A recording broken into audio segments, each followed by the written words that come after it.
Welcome to the Atrioc broadcast here on July 19th, 2025.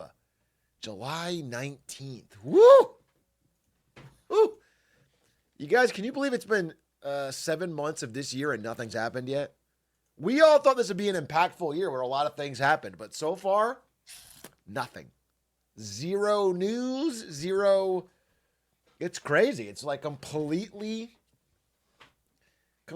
chill. And it's just like, it almost feels like, oh, when's the other shoe going to drop? When's something going to happen? I hope it's not soon. Nothing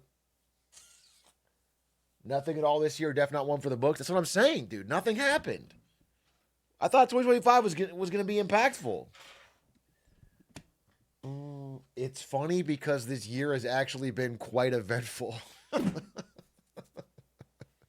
Good show, old sport. Oh, I see what you did there. Yes. Oh, he gets it. This guy gets it. This guy gets me. Greased wheel. We're on the same page.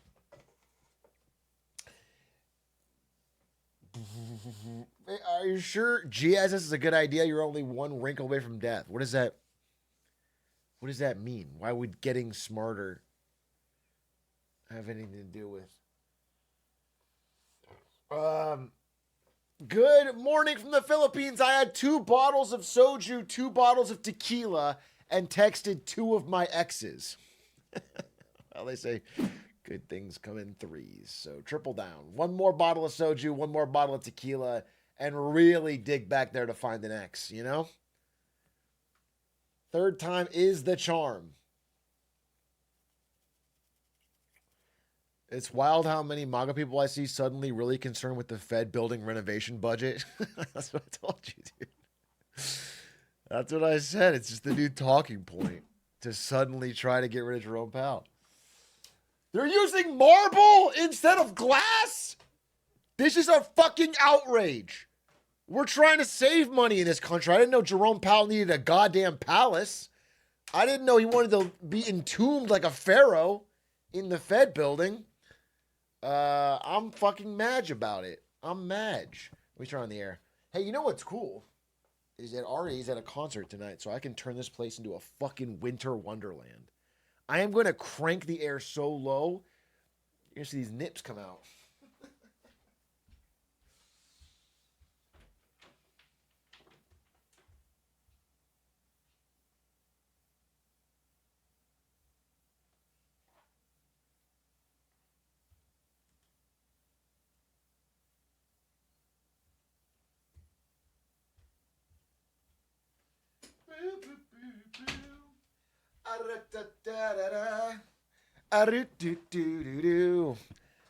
Oh my God, it already feels better.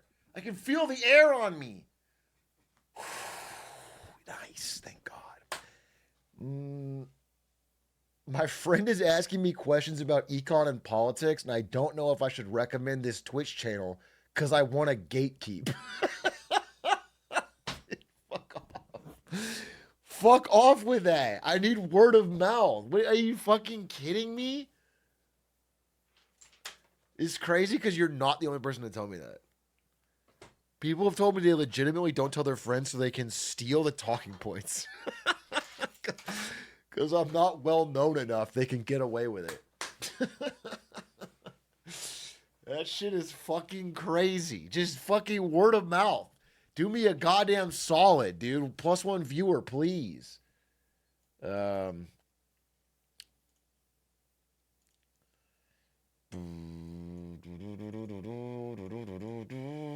many videos we watching today? I don't know. Depends on the length of the video. That's what it depends on. But I have some good ones already lined up that I want to watch, and then whoever people recommend. I think it'll be a good day. Actually, this might actually be a bit of a learning day. Unlike some Get Smarter Saturdays, this might be an actual learning day where there's like some fucking cool things I want to listen and learn about. I was going to play Get to Work today. Okay, full disclosure. It's kind of private, so I'm not going to tell more than this, but my grandfather died today. Very sad. he was old, so it's it's not like it's unexpected or a shock, but did throw me off a bit. I didn't get out to see him, which I'm sad about, and so it did throw me off today. I'm just telling you that, and so on that front, I possibly might be taking a day off next week and flying to Arizona to see my grandmother. Anyway, thank you for your kind words. Please, no worries about it. I mean, we knew it was coming. He was, I think, damn near 90, bro. I think he was 90 years old. So it wasn't the biggest shock. It's just sad because he's a good man. But I think there was a reason I wanted to tell you that. Anyway, well, that's just what I've been thinking about today. Don't tell the airline algorithms. Fuck. Delta's gonna fucking 10x my fee because I've mentioned that my grandfather died. God damn it. Oh, Get to Work. Yeah. That's why I didn't go live early today. That's what I was gonna play Get to Work today, and then I got the call, and so I was on the phone with family. So I'll play Get to Work. I don't know. It actually hit at the worst time, which is really unfortunate because I really want to play. In fact, Simply wants to do a race after I beat it. And we might do me, Simply, Squeaks, maybe even Lud, and we do a race. We're gonna do something. So I just gotta find some time to play it, but it'll take me like 6-8 hours. Well, it took Squeaks 8, so it'll take me like 5. We'll figure it out. Maybe Tuesday. Tuesday would be good.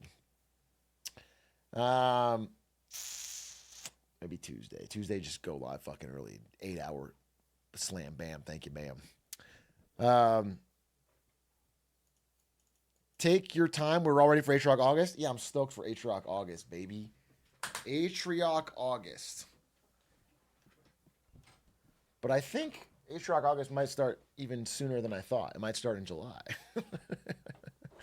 On account of maybe. I don't know. I shouldn't say anything before I have it done.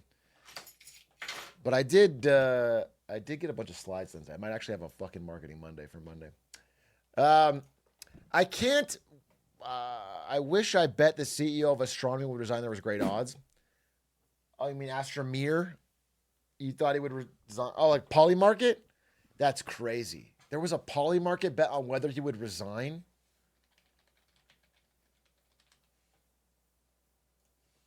Polymarket Astroneer CEO. Oh my God. That's crazy. Look at this.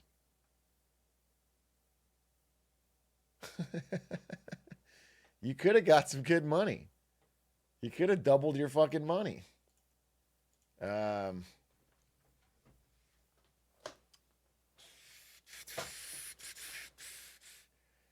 he bet himself though? It's not hurting. I guess he could have bet himself and then resigned and then be like, at least I made some money out of it. That would be wild. That would be Ninehead, dude. If you're getting publicly torched for an affair and you're just like, well, at least I can go on Polymarket and insider trade my own life for hundreds of thousands, if not millions of dollars. That would be something. Wait for the divorce first to avoid the split. Yeah. That whole thing is so funny and kind of goofy and kind of weird. I don't know, dude. I don't know. I guess he's a pretty rich CEO. I'm sure he'll be fine. It makes me uncomfy. I think the initial video is super funny of him like freaking out and then it becoming caught. And you know what? If your marriage blows up because you were cheating, too bad for you, buddy. Shouldn't have cheated. I just don't like that next step when the internet can't leave it alone. So they start like digging up everyone on his Instagram. Like they find every single person. They start harassing them. And then they find where everyone else works. And then it's just like, and then the woman that's like, that he's there with, who it's not her fault. You're allowed to be a homewrecker in this country. It's not illegal. She can date a married man. He's the one cheating. And then now she's getting fucking harassed. Like she might lose her job. She's also married. I'm just saying they could lose their marriages, but I don't. I think the internet just goes too far, bro. She's married. See, the fact that you all know that is the problem. Do you understand? The fact that hundreds of you instantly responded with her fucking personal status is the problem. You guys know too much about it. You're too deep in the fucking weeds on it. That's what I'm talking about. It should just be a funny clip that we all laugh at. But whatever. I mean, this guy, I'm not losing any sleep over him.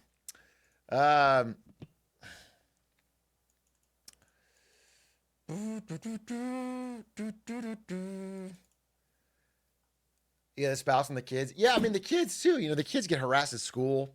I don't know. I find it's like it reminds me of that Black Mirror episode. What was that one called? Hated of the Nation. You guys ever seen that one? That Black Mirror episode was pretty spot on.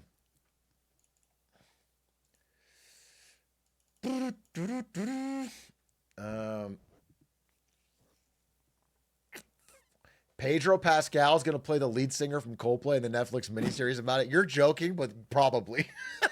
Probably, dude.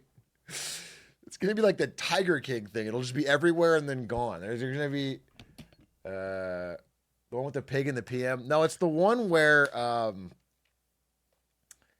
every day the internet can kill one person with the robotic bees. So like there's a woman like throws her trash away in a cemetery or whatever, a military cemetery, and was like, wow, that's fucking disrespectful, and they kill her. And then people just do annoying things, but because the internet is such a laser, it like blows it up. The idea is that like, yeah, they probably should get in trouble, but then their whole life blows up, and that's the idea.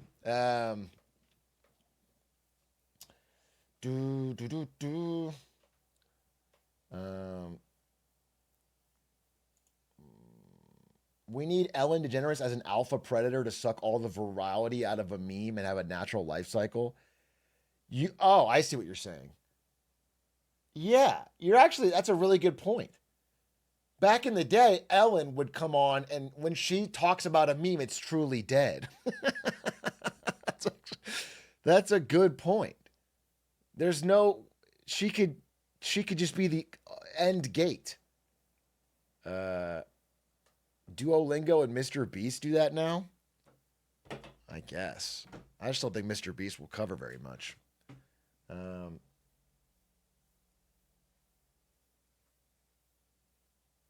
We need an alpha omega Karen.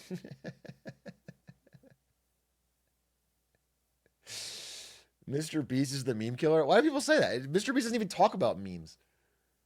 Am I missing a Mr. Beast meme discussion? He doesn't stream. He doesn't do anything. He just fucking flies $100 million planes or whatever.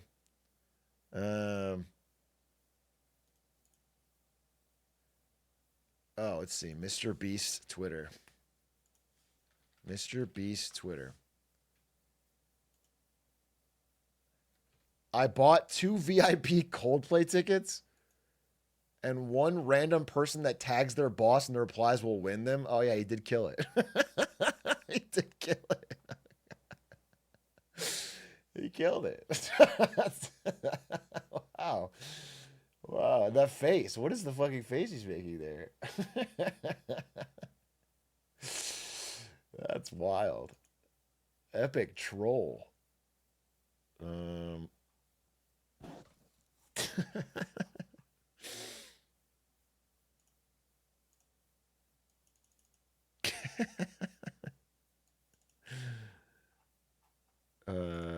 There's a top. The top article is stop making content out of it. That you ruin everything fun, don't you? That's interesting. No way Mr. Beast bought physical tickets in 2025? Well, that's fine. That's nothing wrong with that. Nothing wrong with that. I'm wearing the context hat. What's the context with the Coldplay meme? If I give it context, I feel like it's something you've been immersed in the sauce on or not. I think we should just talk about something else. I'm honestly over it. Mr. Beast killed it for me. Reading but shaking my head disapprovingly so you know I don't agree with it and looking up to you to make sure you notice. Does that have real emote? New vid was fire, holy Blizzard Wizard. Which video? I uploaded 2 videos today. I uploaded one of me walking around New York looking for pizza, and I uploaded one of me talking about Jeffrey Epstein and Trump's polling. I assume I assume the New York one is the one you're saying is fire.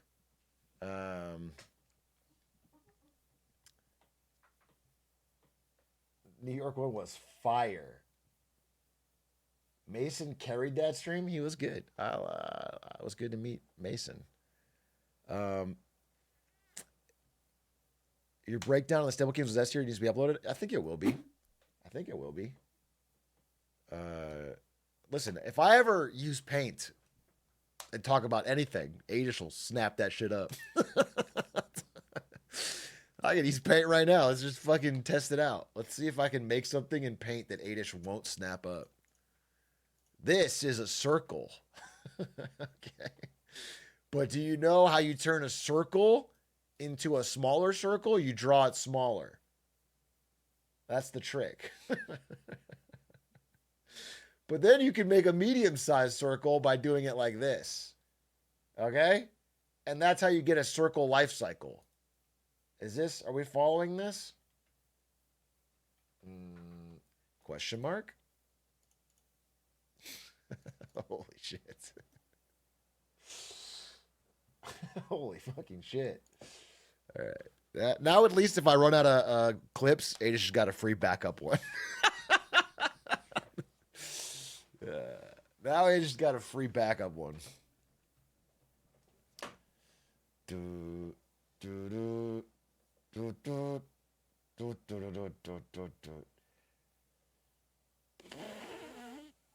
Hey, Atrioc, can I use my one time? I got baited into wasting my first post on talking about board games. How did you get baited into wasting your first post? Also, it's not like it's your second post. It's your 10th post. It's your 10th post.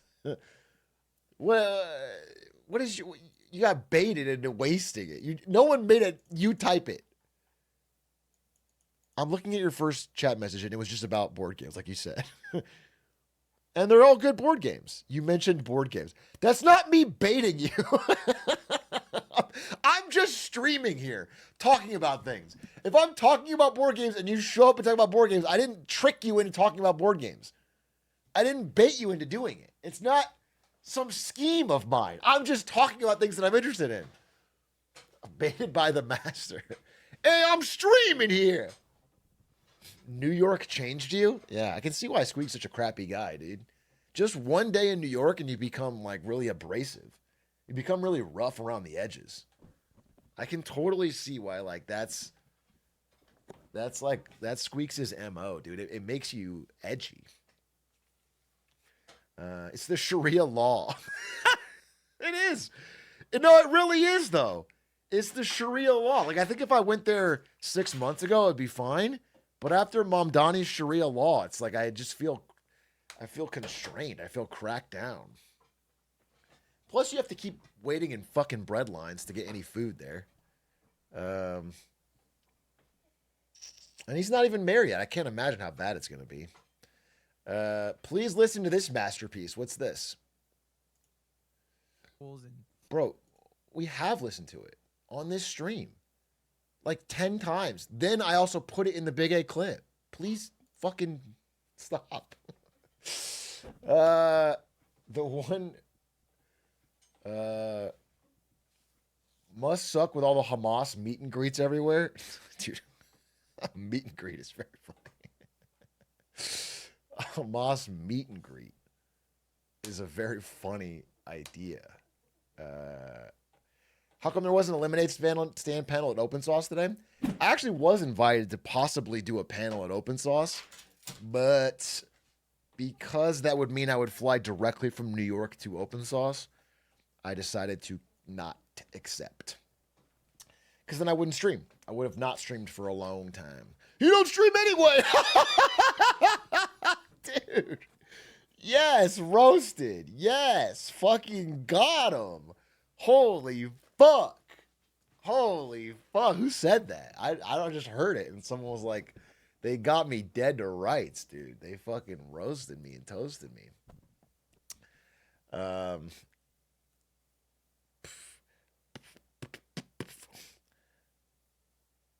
did you see Secret Sauce? No, I don't know what that is.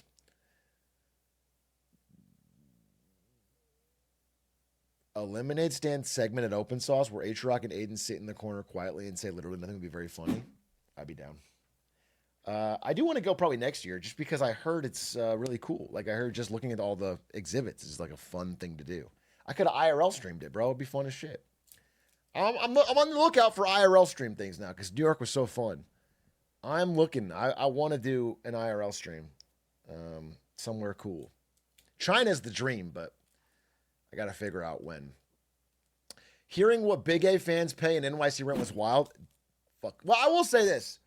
The second I ended stream, after talking to that last guy who had $7,200 rent, a guy came up to me who worked at Barclays Center, and he was like, bro, just to be different, my rent is way lower than all theirs, and I can't live in the city. I had to move out because of that rent. Like, he lives out and commutes in. So, like, I think we got a sampling size bias because I was outdoor in the middle of fucking Times Square, and I was only getting Big A fans who could live near there.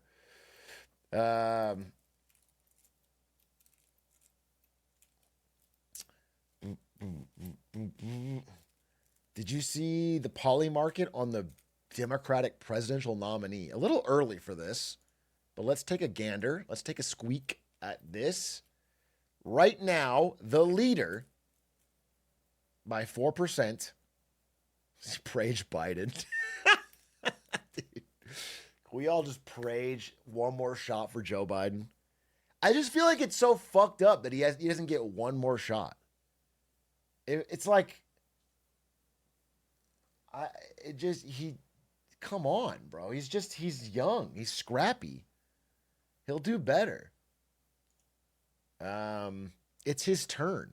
Gavin Newsom, my close personal friend, a man who calls on me when he needs advice, is at 21%. AOC right behind at 17%. Buttigieg, aka Booty Judge, at 13%, and Josh Shapiro 6.6%. This is going to change so dramatically by 2028. So this is kind of too early to call.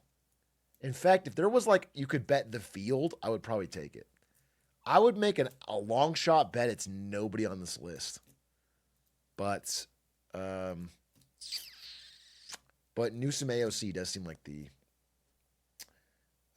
front runners. Stephen A. Smith. Stephen A. Smith would be horrendous president. I gotta say it early and I gotta say it often. I gotta say it early. I gotta say it often. Stephen A. Smith would be a horrendous president. Would be a truly, truly terrible president. I don't want Stephen A. Smith as president. I don't think he should be. And also, LeBron would end up in a concentration camp or something. So,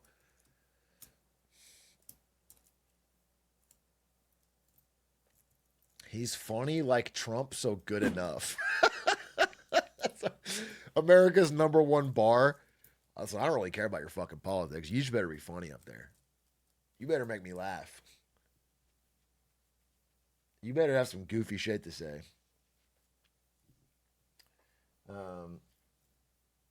I'd have a beer with him. Would you? I think a beer with Stephen A. Smith wouldn't even be that fun. Chris Pratt lets it go. Make America great again. I think Chris Pratt should run for president of Italy first. Prime Minister of Italy. Because he's a true Italian. I think he should run with the Mario accent. And then once he wins that, he can reestablish American-Italian relations and do more good that way than as president here. Yeah, then Japan. He should go to Italy, win there, then go to Japan, win there. We just send Chris Pratt on a tour around the world, winning in different elections and reuniting with America our alliances.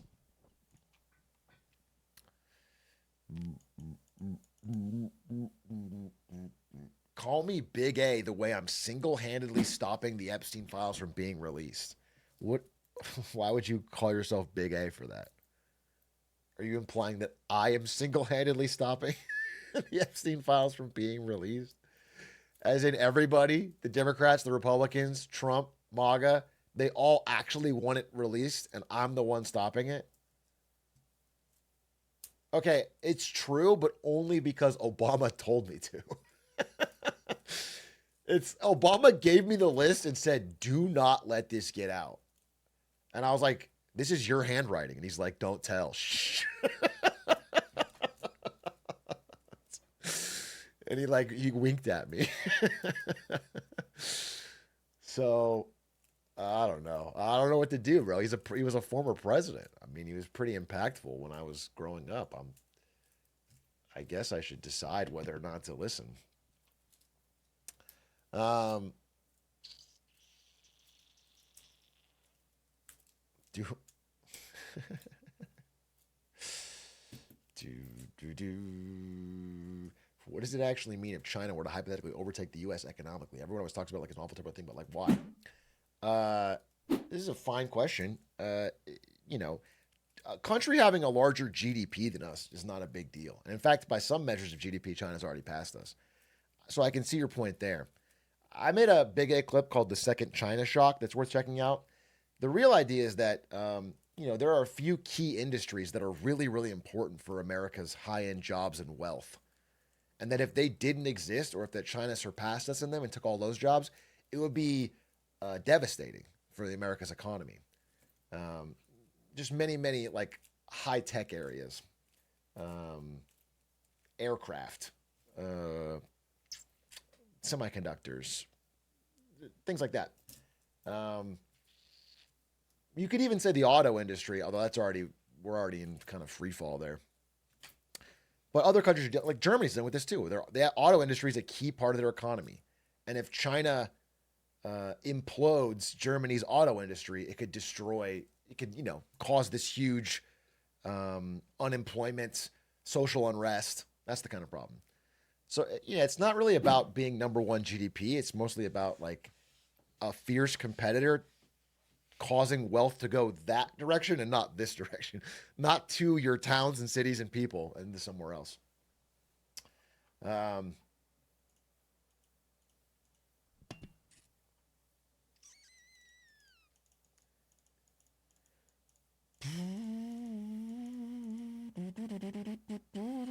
can you watch Dream versus DeQuavis Manhunt for Get Smarter Saturdays? The problem is, yeah, I want to get smarter, but I don't want to get that smart. When you watch a Dream Manhunt, your brain is like wrinkling every neuron at once. You learn so much about Minecraft so quickly. I feel like we're not ready. You have to work up to it. We couldn't open with that. Um,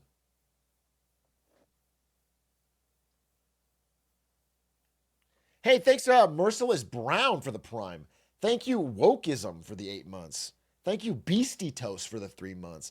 Thank you Sky on 9 for the 7 months. Hey, Big A, been a fan for a while. About that China trip with Lemonade Stand, do you guys have an idea where you want to go and what you guys are doing? Yeah, I do. Uh, the ideal trip for me in China would be 2 weeks long, like 10 to 14 days. And I would go to Beijing, Chengdu, Chongqing, Shanghai, and Hangzhou, and then Harbin, China. That would be, what, 6 cities? I would try to do like 2 days in a place and just keep fucking going. That would be my dream. Um,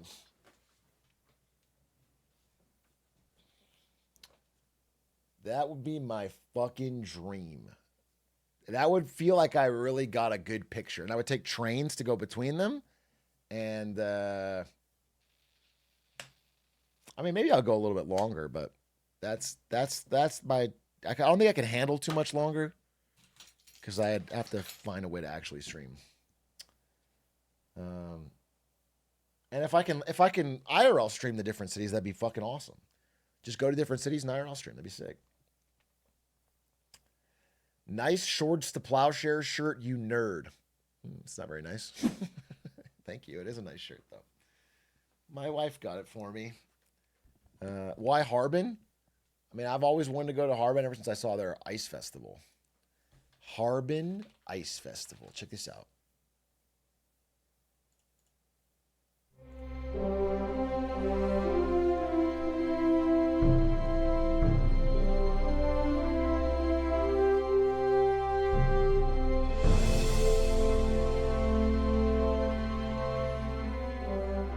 第一次来哈尔滨，主要是想来体验一下哈尔滨的，那种冰雪大世界的冰雕文化，非常，感受到了哈尔滨这边的热情，虽然很冷，但是非常好玩。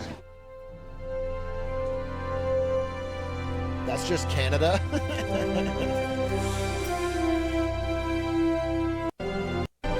陡陡的坡度，然后会这样跳起来。Looks fun, dude. 摩天轮。800,000 visitors on opening day. That's crazy. 一些不了，他们还是很厉害的。It's just fucking cool, you know. So I think that'd be fun. I think that'd be a unique experience. You can find this in upstate New York. I don't think you can. I'm not saying there's not ice and snow up there, but I think a gigantic ice city is unique to Harbin. It's a thing they do. This is bigger and better and more interesting. They made a Ferris wheel made of snow. Look at that. It has a fucking snow crystal. Now we got that in Chicago. You know what? I like Chicago. I'll say it. Actually, I'll say a fucking controversial take. Chicago's just better than New York. I'm sorry. But it's true. It's just cleaner, nicer, better than New York. That's a fucking fact, dude.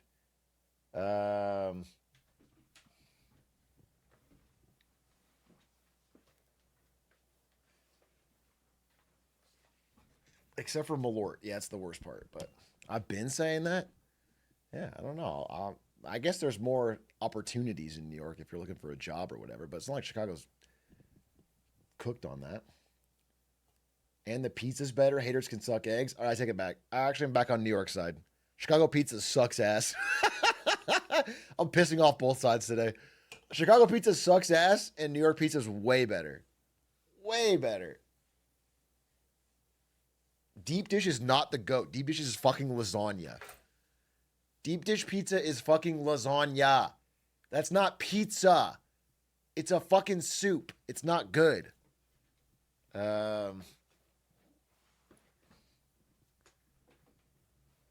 It's a casserole. Yeah, it's not good.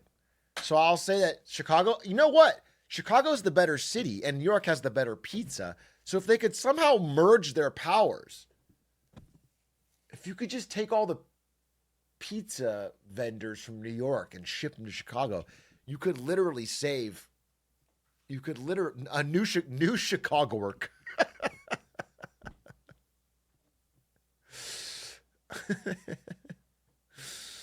It's crazy how these people just want to eat tomato paste soup. It is crazy.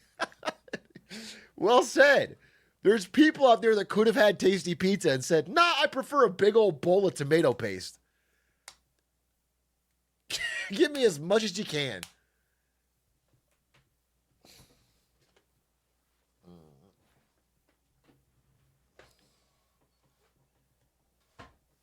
Tomato paste is good, though. It's good in you put a light bit of it on top of a pizza.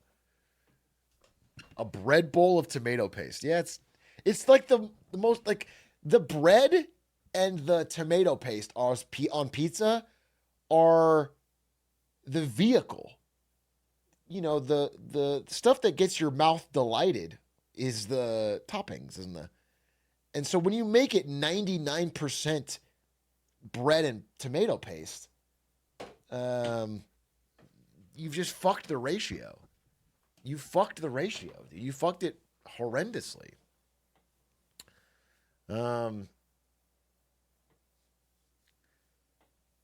We can all agree that LA is worse than both NYC and Chicago. No, we can't agree with that. No, we can't agree with that. I'll tell you one thing.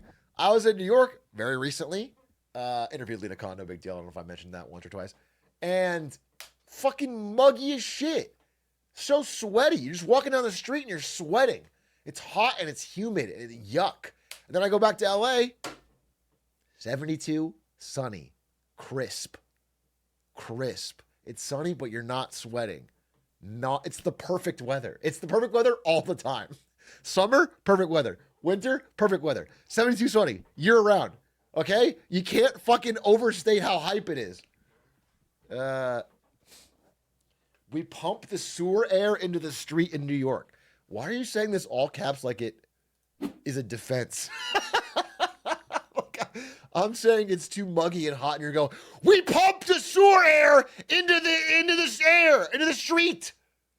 Atrioc, you don't get it. It's the sewer. That's not a good thing. I don't want that. I don't want poop air washing over me on a hot day.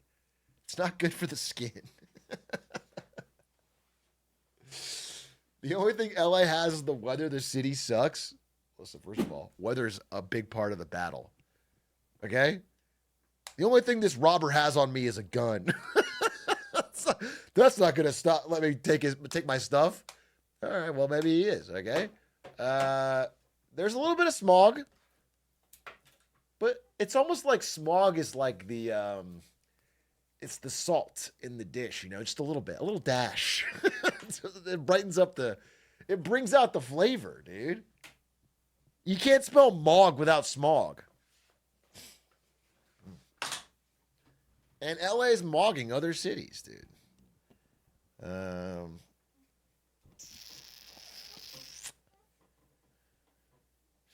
A little smog never hurt nobody. That's for damn sure. It's so nice sitting in gridlock an 85-degree day. First of all, not 85, bro. 72, sunny. 72 and sunny. That's the perfect weather. I don't know how to tell you. It's consistently perfect weather. There's a little bit of smog. I will say, it's hard to defend LA's traffic. It's not easy. I'm going to attempt to, but it's not easy. It's not an easy thing to defend. It's not easy to defend LAX, which is a horrible hellscape of an airport. And it's not easy to defend, I was going to say the rent prices, but compared to New York, LA is like it's free. They just give it to you. I mean, compared to New York prices, it seems cheap.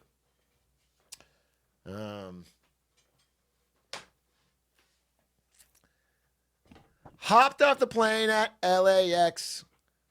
Something. Bana.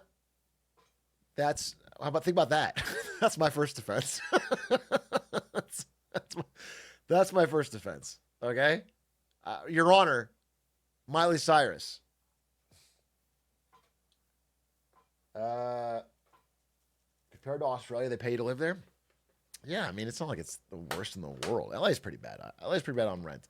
I guess, listen, I lived in LA when I was trying to get a job in esports and hustling on the come up, and I fucking hated it.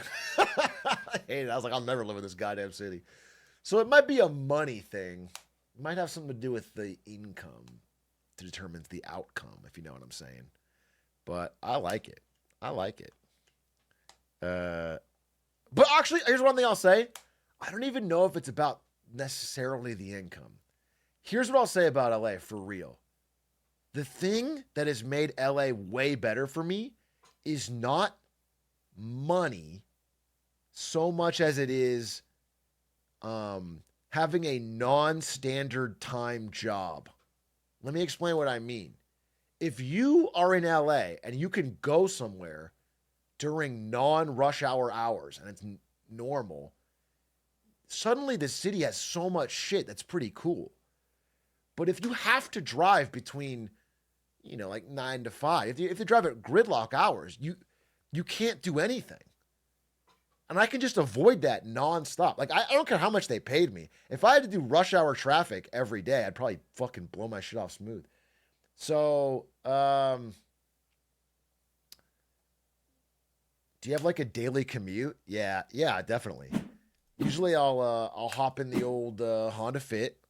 I'll do a donut in my garage. And I'll get back out here. And then I'll commute between the bed and the chair, dude. Uh,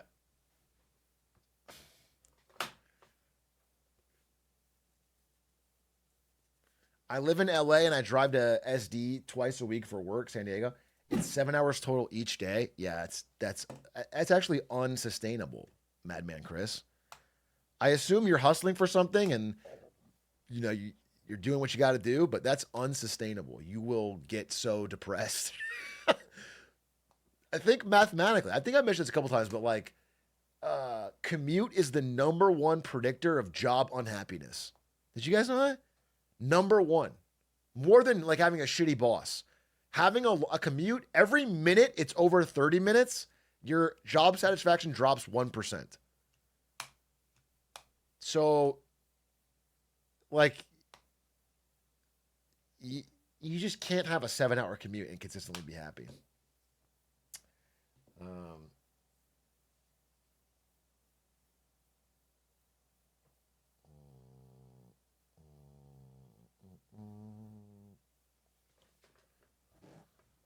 I have free rent in LA, so not paying rent makes me happy. All right, well that's true. That's true. True. But although I wonder, here's one thing I wonder.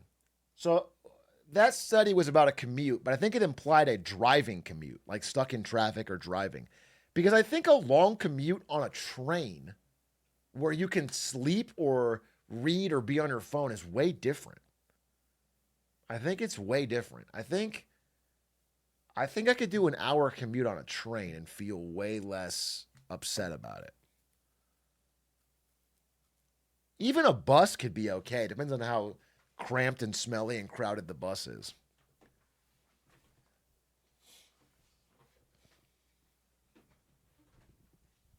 Mm.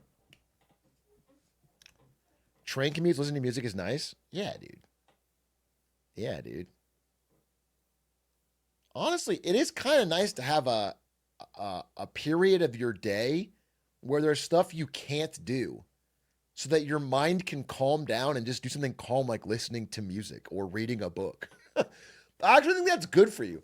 I think spending so much time where you have infinite distractions and other things to do so that your brain gets melted is not as good for you as having a time where you're a little bored, you're stuck in an area, and you just do one.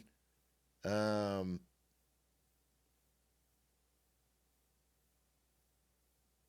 Even thinking. Dude, just sitting on a bus, staring out the window, and thinking is nice. That's probably really good for you. It's probably really good for you to have some time a day where you do that. I feel like some people, the only time a day they're allowed to have their brain be silent is in the shower. And even then, a lot of them put their fucking phone in the shower. Like, I think you need some time of your day where your brain is not being hit with something. Sleep? Sleep doesn't count, bro. Sleep is when your brain's off. And even some of you have your phone in your bed, so you're doom scrolling right into the moment you pass out. So you're not even like staring at the ceiling in bed and thinking. You just never get a time to just think. You gotta have some time. You have to give your brain out some fucking minutes a day to just not have something.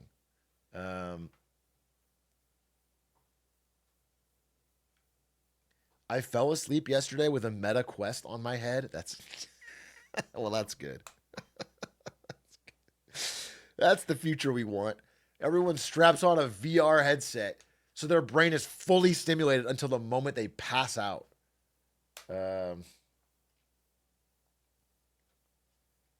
My thoughts are too scary. Do people that say that, like, what are your fucking thoughts that are so scary? What are you so worried about that your brain is gonna... It's like fear of death when you're 21 years old.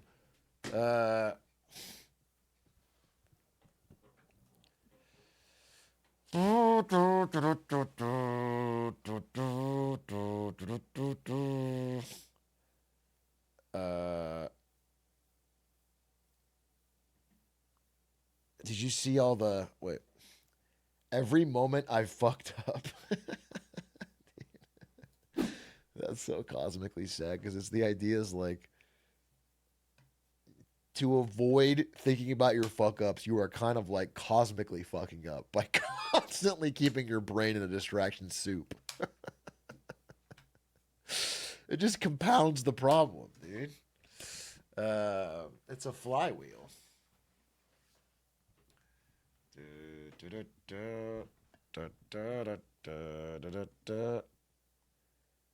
Do you think the Central Bank of Japan feels like this? Timed out for trying to get me on a topic. See you in 10 minutes.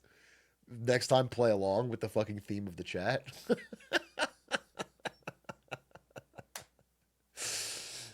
Fucking.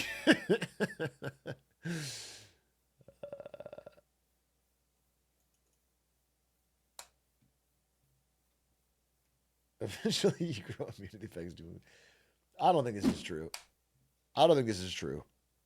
This is a silly take. That's like saying eventually you grow immune to smoking. It's like if I smoke enough, my lungs will toughen up. It's just not true, bro. It's just consistently worse. Your attention span can consistently fray. It just gets worse.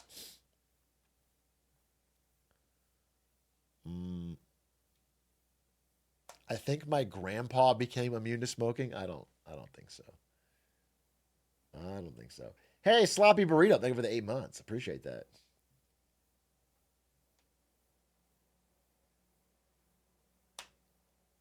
Dude, I have a second pair of shady bras I use in the shower. Speaker. You got a second pair of earbuds that you use in the shower so you can... because you can't hear your speaker maxed phone. So you...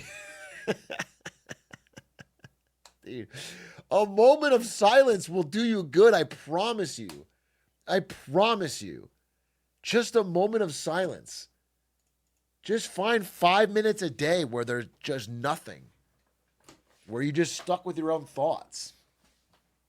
It reminds me of, not that you've probably read it, maybe school forced you to read it, Brave New World.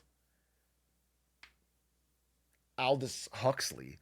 Brave New World, there's a scene where they're in the fucking car or spaceship or whatever, and they're just staring out into silence, and the woman he's with starts freaking out because they're not talking. She's like constantly trying to like yeah,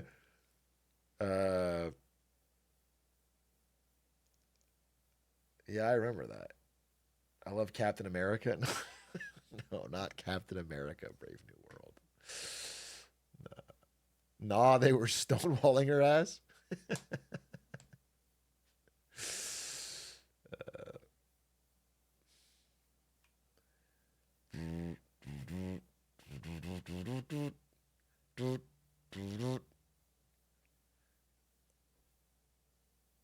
She didn't Twitch Prime? Yeah, maybe she should have.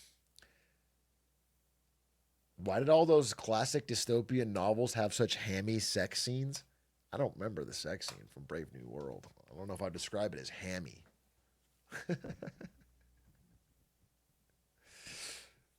I swear like 30% of the weird incel stuff men do will be solved by taking a few minutes to journal every day and feel your feelings. Gay! I'm not fucking journaling. What the fuck? Woke shit is that? Okay.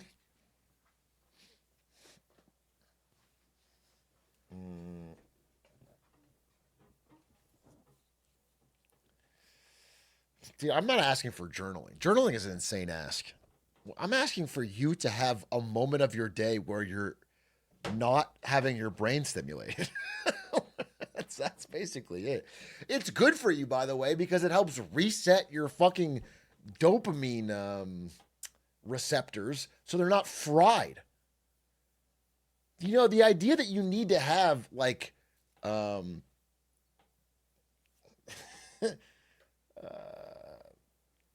sugary food while two screens are going on while playing music so that your brain can get enough dopamine to just feel even is crazy. You gotta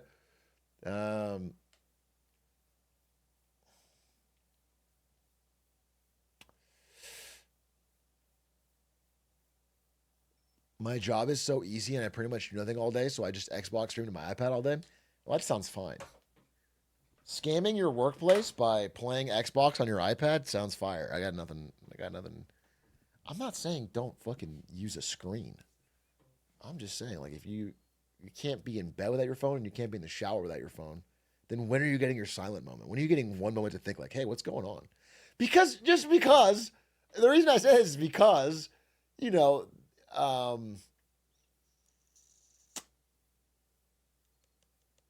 it catches up with you either way. You know, it's the whole idea of like it's like you figured out this great solution. You haven't figured out this perfect solution that doesn't work. Like you will.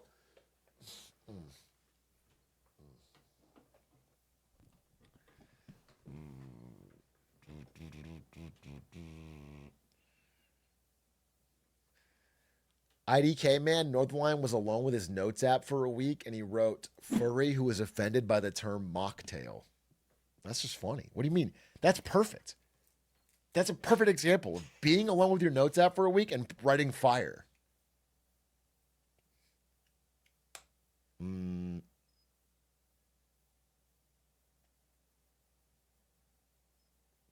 Big A, I got an MBA and now I flinch when I hear the word synergy. Is that normal? Usually it's the opposite. By the time you get your MBA, you're preaching about synergy.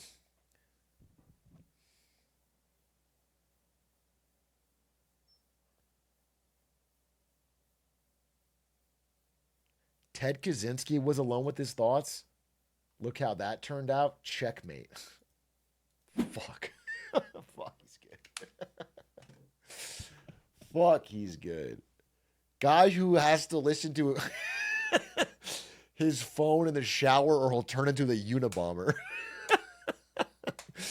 Guy who has to mainline YouTube shorts or he'll firebomb a building. No, that makes sense. That fucking makes sense.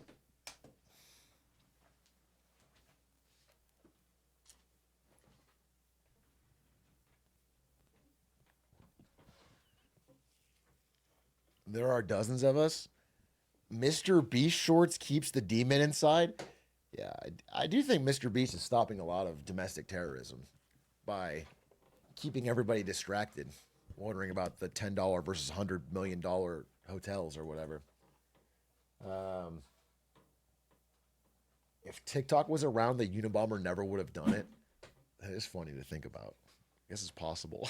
I think not likely, but I guess it's possible that Ted Kaczynski gets hooked on TikTok, and he might have done it sooner. Yeah, he might have done it sooner. He might have done it with more ferocity, honestly. My grandma stopped drinking when she got a TV to fall asleep to. Small steps. Fucking baby steps, but we'll take it. We'll take it. Hey, baby step. That's a W. We take W's in this world. I'm taking baby steps. I'm trying to do more pull-ups, but I can't do many because I'm fucking soy. I probably shouldn't wake up and eat a big bowl of soy, you know, but you have to in LA. You know, the woke, they show up at your door and they force feed it to you. So I've been doing pull-ups and baby steps, you know. I'm 10 pull-up minimum. I can't do 10. I couldn't do 10. I think I could do fucking 5, honestly. I think I could do 5. And like the 5th one is going to be a shitty one. I think I do 4 good ones. Actually, I think I do 3 good ones. I think I do a terrible 4th one, and I'm not sure I get the 5th. I probably get the 5th. But I got 3 good ones. I got 3 good ones easy.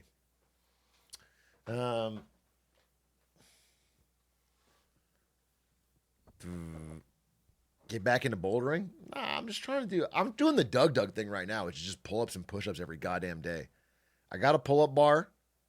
I've been playing basketball and doing pull-ups and push-ups. And I think like that alone is a pretty decent fucking start. Did you see the new Fern video about Trump coin and the corruption going on? I did not see that. Elon Musk just tweeted. What did he say? We're going to make Baby Grok XAI an app dedicated to kid-friendly content. Baby Grok. Grok, is this true? After each peekaboo? After each peekaboo, your kid asking Grok if this is true?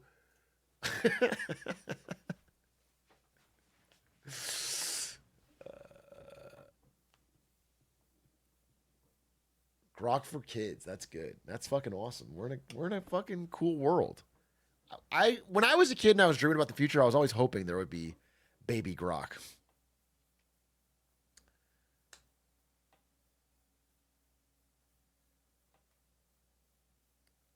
Elon Musk looks at his phone all the time and he is my only source of info.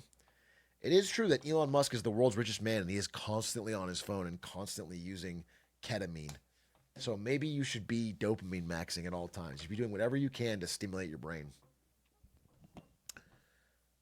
Get some push-up handles. They help a ton. Maybe I will. Maybe I will. I wonder if he got the idea of having Grok parent his kid when he's busy. He has 14 kids and he doesn't see most of them. So I don't think he needed to invent a robot for that. He's got all of the mothers to do that, who he doesn't respond to. That feels like a problem he has already solved.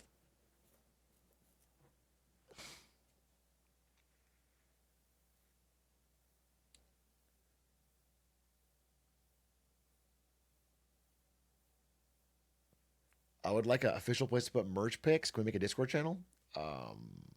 That's not in my job description. I'm not a Discord channel creator. Okay? Listen, there's just already too much work on this job. I can't be... we can put it on the Reddit, huh? We can get some merch photos on the Reddit. That's a nice thing for the Reddit. What is your job description? I guess it's like... wanted. Man for job more difficult than the Marines on their hardest day. You will be tested mentally and physically in every way constantly. Most need not apply. You couldn't handle the heat. Thought leader, innovator, icon. And then must be able to do Jar Jar voice on command. That's my job description. CEO, founder. Any experience required? No, not really.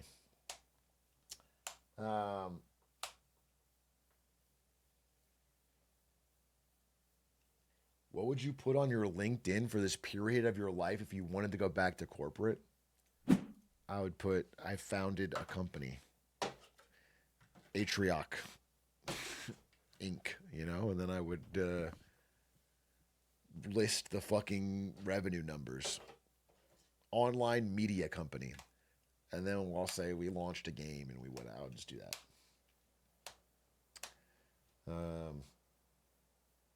Stole $3 million from off. That would be one line. Stole $3 million from off-brand cha-ching. Okay? Good at wheeling and dealing.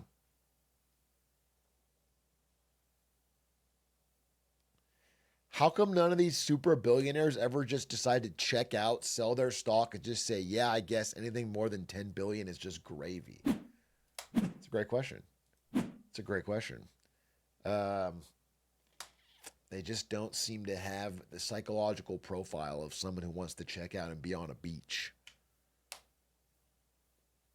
They don't quiet quit. But yeah, I guess it's worth saying. Someone has a good answer. The ones that do that, you don't hear about. So it's a bit of a survivorship bias. You don't hear about the billionaire who's totally off the grid who spends time with his family.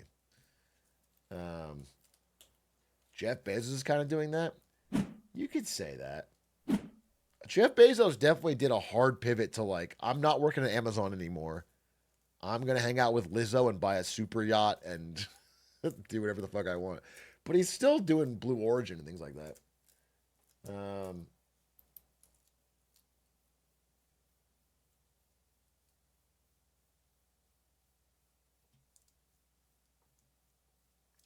Bezos is loud quitting. Yeah, he is trying to do that.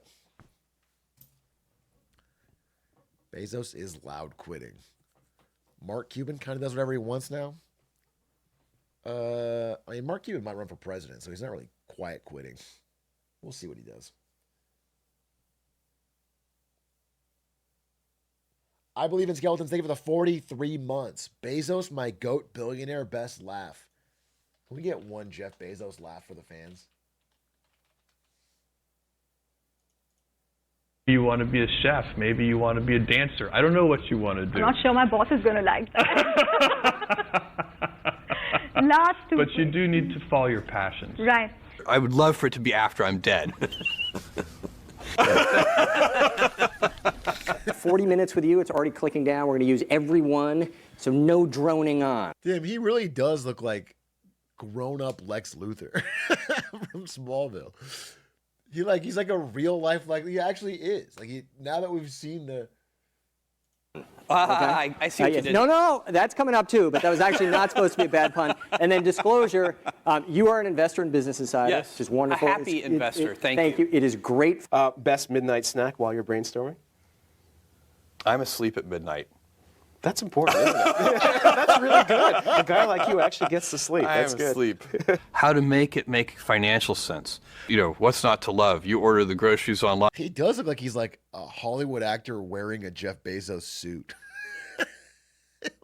It looks like a rubber suit. It's like ill-fitting. And we deliver them to your door. But that's very expensive. Not guaranteeing success anytime you go down those alleys. You don't know whether they're going to be blind. So when you look at success and when you look at failure, how does it feel like when you're in the groove, when you actually know you're on the path to success? Oh, it feels great. I mean, you know, you have to be in the mindset that you can accept blind alleys. But I'll tell you, the broad avenues are way more fun. Dude. Let's go, Jeff. Let's go, Big Jeffy B. You're crazy. You're crazy, bro. You're loco. Would you vote for Mark Cuban, Big A? Like all American elections, I would vote for a lot of people I wouldn't normally vote for, depending on how bad the other option is. So we'll see.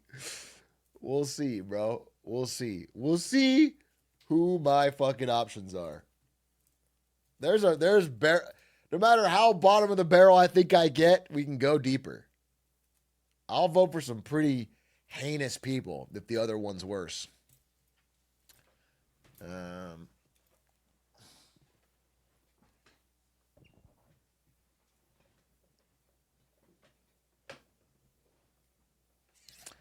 I just hope my GOAT Trump runs for a third term, baby.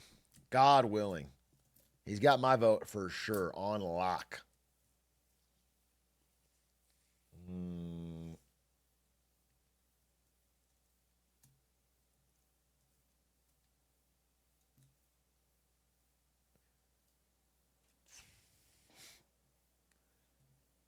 JD Vance or Eric Trump? That's my options? Oh, no. JD Vance or Eric Trump are my two options for president. That's a toughie. I would probably vote Eric Trump because he'd be less effective. I guess I have two options. I vote Eric Trump, and I just hope it's so disastrous that he's impeached.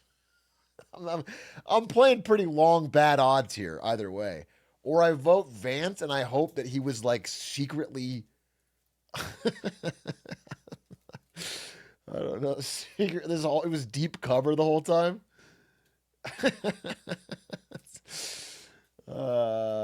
I have no good outs there.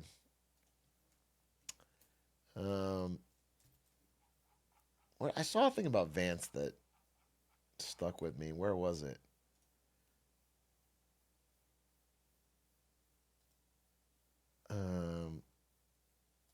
Yeah, this, dude. Like, someone found this tweet from 21. Because Vance has been parroting the Trump line lately about how Epstein stuff doesn't matter, how it's irrelevant, we need to move on, how the Wall Street Journal shouldn't investigate this fake news. And then you look back to 21, and he's talking about how, you know, if you're a journalist and you're not asking questions about this case, you should be ashamed of yourself. What purpose do you even serve? I'm sure there's a middle-class teenager somewhere who could use some harassing right now, but maybe try to do your job once in a while. And then you go to now, and it's like a journalist does look into the connections for the Epstein list. It's like, it's utter bullshit. You know, it's just, what I don't like about Vance, if you look at his history, he can change opinions on a dime, and he does it with the most moral righteousness. He has the most, like, talking down to you moral high horse, but his opinions can flip constantly. He plays all sides, dude. He has literally said, like, I'm afraid of Donald Trump because he makes people near me feel afraid. He makes immigrants around me feel afraid. And that's why I'll never vote for Donald Trump. And now, he's like, he has said these direct quotes. He said Trump's like Hitler. He says he can just say whatever he wants. And either way, he frames it like he is the fucking lone voice of righteousness and reason. So I don't know. I think he only cares about getting power, dude. But he might be an actual sociopath because he does it in a he feels like he really believes it.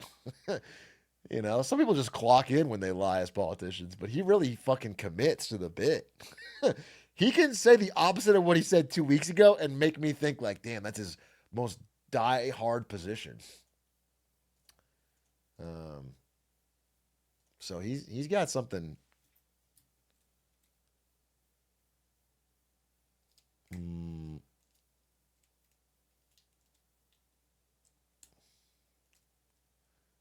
John Cena or The Rock for 28? I'd take John Cena. I think John Cena's a pretty good man, right? I don't think he'd be a great president, obviously, but I'll take John Cena. Plus, he can speak Mandarin, so we can reestablish relations with China. I think that'd be great.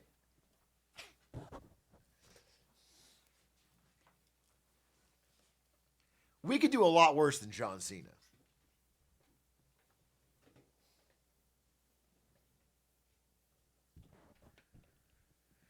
Asmongold or Aiden Ross for president? Dude. I think Asmongold because of how funny that would be.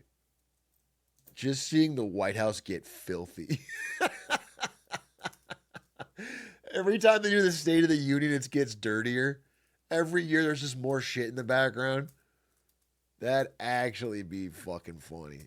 And 4 years of Asmongold would get this country on the right track.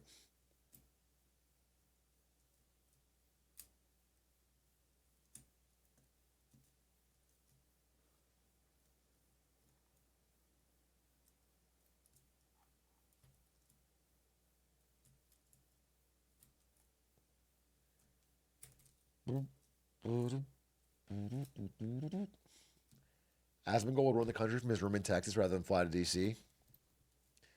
The White House of the South.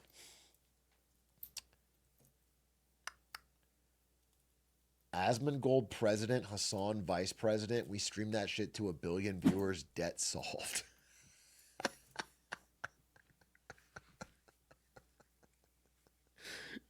Holy fuck. Holy fuck. That would be quite the country, bro.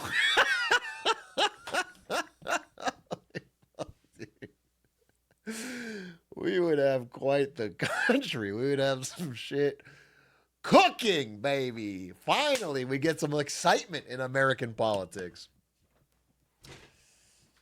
That'd be fucking hype. Chat polls for policies. Yeah, that'd be good. Nah, I'm on board. I think that'd be sick. Just fill Congress with streamers. Fucking awesome. Dude, if everyone in Congress was IRL live streaming and mean mugging the camera and trying to get a clip, they already halfway do this.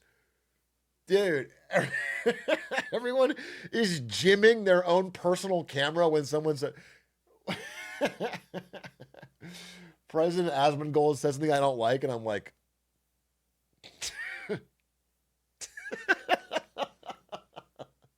Chad, are you hearing this? Twitch government would go crazy. Kai Cenat should do this. Have a Twitch government.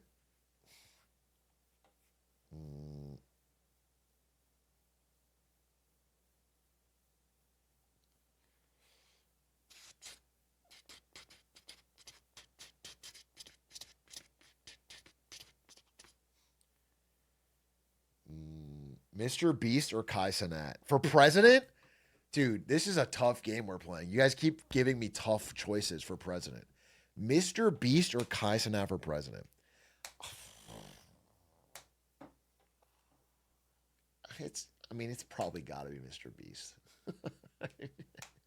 I'm not happy about it, but it's got to be Mr. Beast. I think it's got to be Mr. Beast, dude.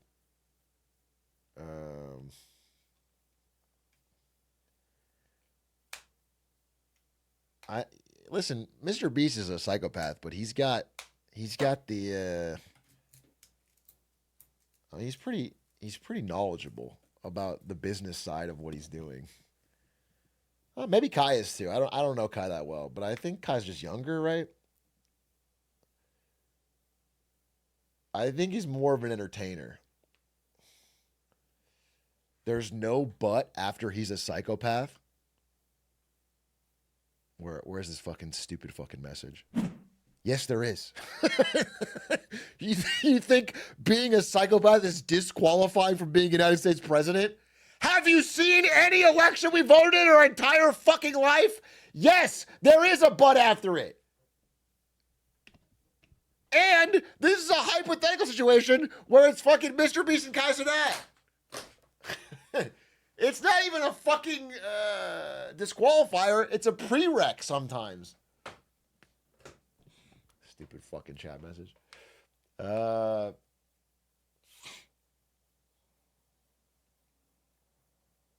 Sykkuno or Ludwig? Sykkuno or Ludwig? That's a tough one.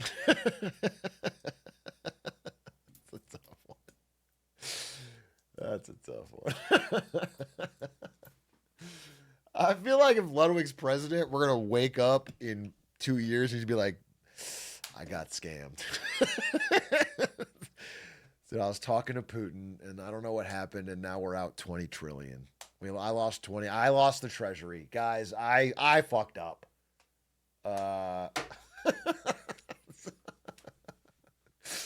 And you're going to see Putin with like 40 gold chains and fucking 600 piles of fresh $100 bill USDs. And then Sykkuno, what Sykkuno could do is, we're still the wealthiest country on earth, but Sykkuno could make us pretend to be poor so everybody thinks we're a small bean and helps us out. Like Sykkuno could do a tour of sub-Saharan Africa and be like, we can't afford our water in America, and and then they would loan us money. Can help us pay our debt off. I think Sykkuno might be the fucking pick, dude. Sykkuno might just turn this country around. We always play it too broad and big. Listen, what is the Sun Tzu quote? When you're strong, appear weak. America could use 4 years where we pretend to be a small bean. Where we stop trying to, we can't do anything. We're just we're trying to figure it out.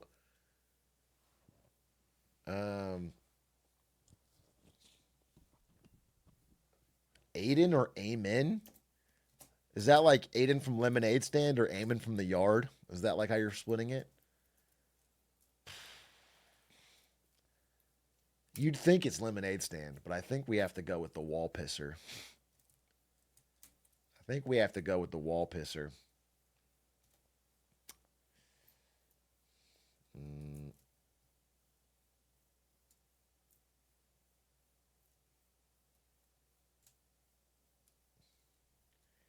Adolf Hitler or Skibbity Toilet? What's wrong with Skibbity Toilet in that situation for president? I don't even know Skibbity Toilet's policies.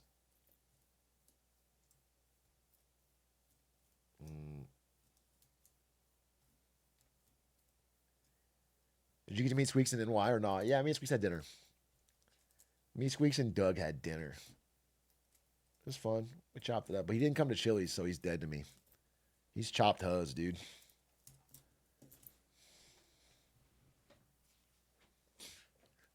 Lenin or Stalin right now? You want me to choose between two decaying dead corpses of former Soviet leaders right now?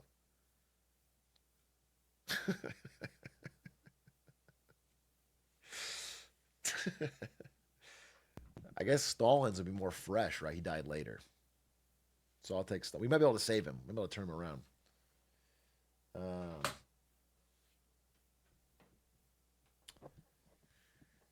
Xi Jinping or Putin for president of the United States. Now you're getting crazy.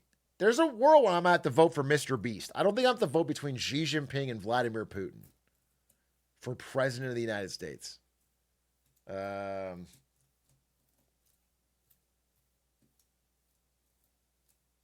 Jeffrey Epstein or Adolf Hitler?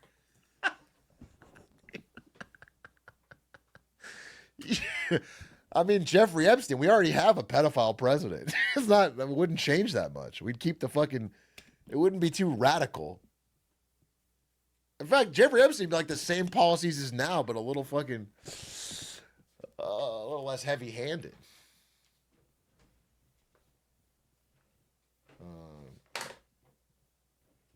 He did run an island. Jimmy Beast or Logan Paul? Jimmy Beast.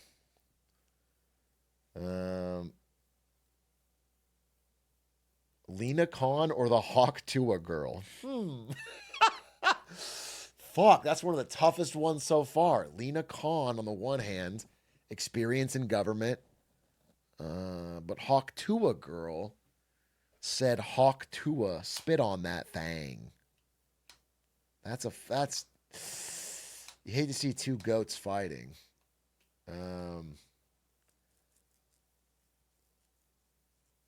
Logan Paul or Jake Paul? Damn, we're down to the fucking. Give it to Jake. Give it to Jake. Give it to Jake, dude. Let him fucking run with it.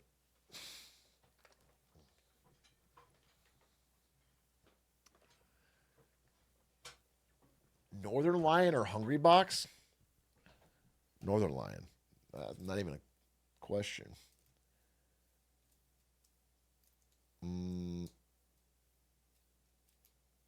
Genghis Khan or Diddy? Okay, dude. All right, we're done with this segment. This is stupid. Genghis Khan or Diddy we've reached the bottom. I don't think that's going to be on the ballot. I don't think that I'm not going to show up and imagine we flash forward 3 years. Oh my guys, I'm sorry. I did not expect the way this turned out.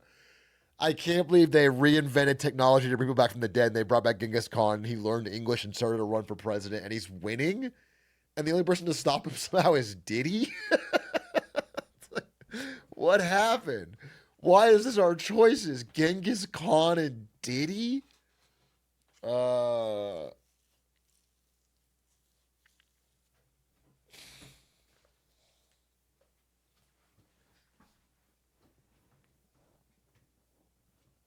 You have to pick one of those two. I mean, I guess Genghis Khan. Genghis Khan, if he wants to be president of this country, Genghis Khan was a good leader for his people. You know, I'm worried that he might be just trying to make us part of Greater Mongolia.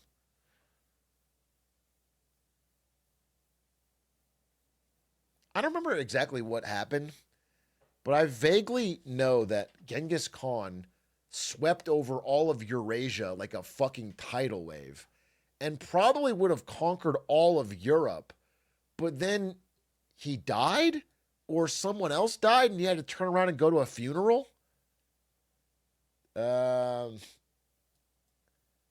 This is a fucking perfect diagram. I was gonna. Well, this is. I was gonna draw Eurasia, but I can't do that.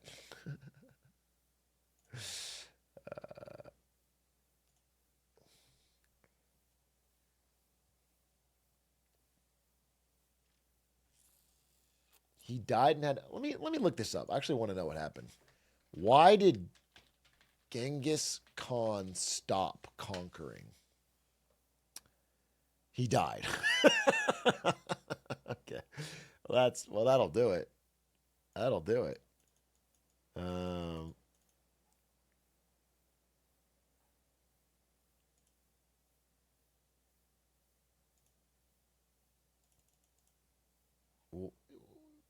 I think. Okay, here's what I'm talking about. Oh my God, it's $3 a month access to read this article?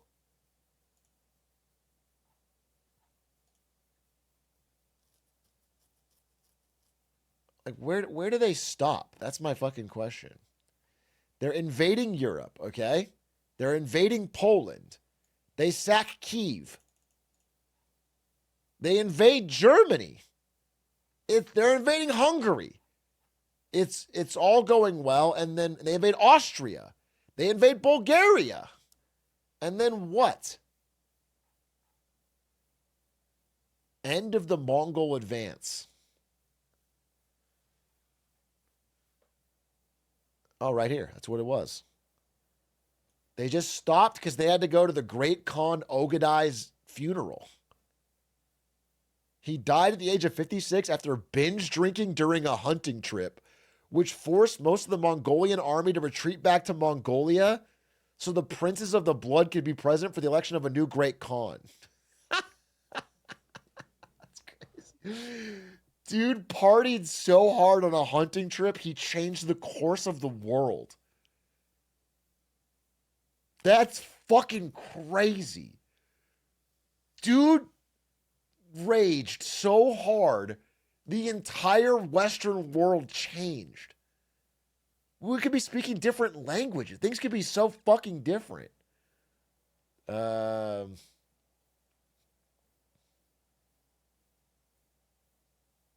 Game of Thrones plot. You guys know that in Game of Thrones, not to fucking push up my glasses here, but in Game of Thrones, he doesn't die because he binge drank. They fucking set it up. It wasn't like just because he raged too hard. The whole thing was a setup to kill him by the boar so they could fucking... And also, Robert Baratheon wasn't invading anywhere. And like him dying didn't stop an invasion. It was a little of both. No, it was 100% a plot. It's not left up to the reader. It was 100% a plot to kill him. It's not a gray area. Agree to disagree. Okay. All right. Okay. I see. Well, we'll find out when he releases the next book. I'm sure he'll have a line about it.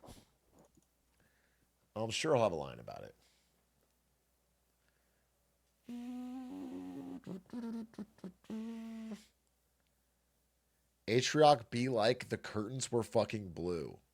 No, that's you're it's the opposite. It's the opposite. It's the opposite. It is not. That's not what I be like.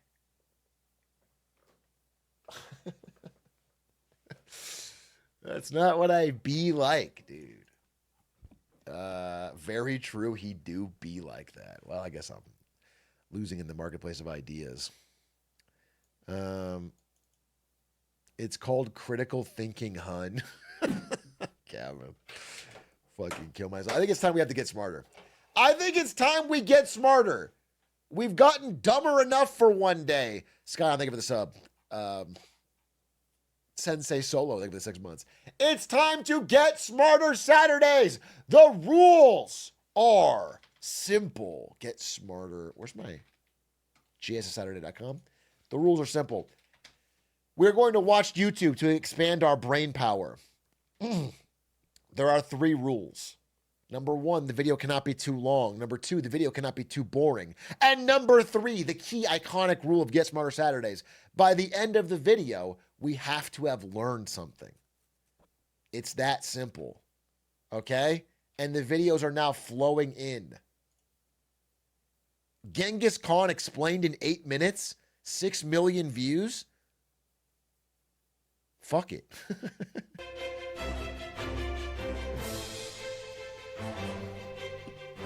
Fuck it.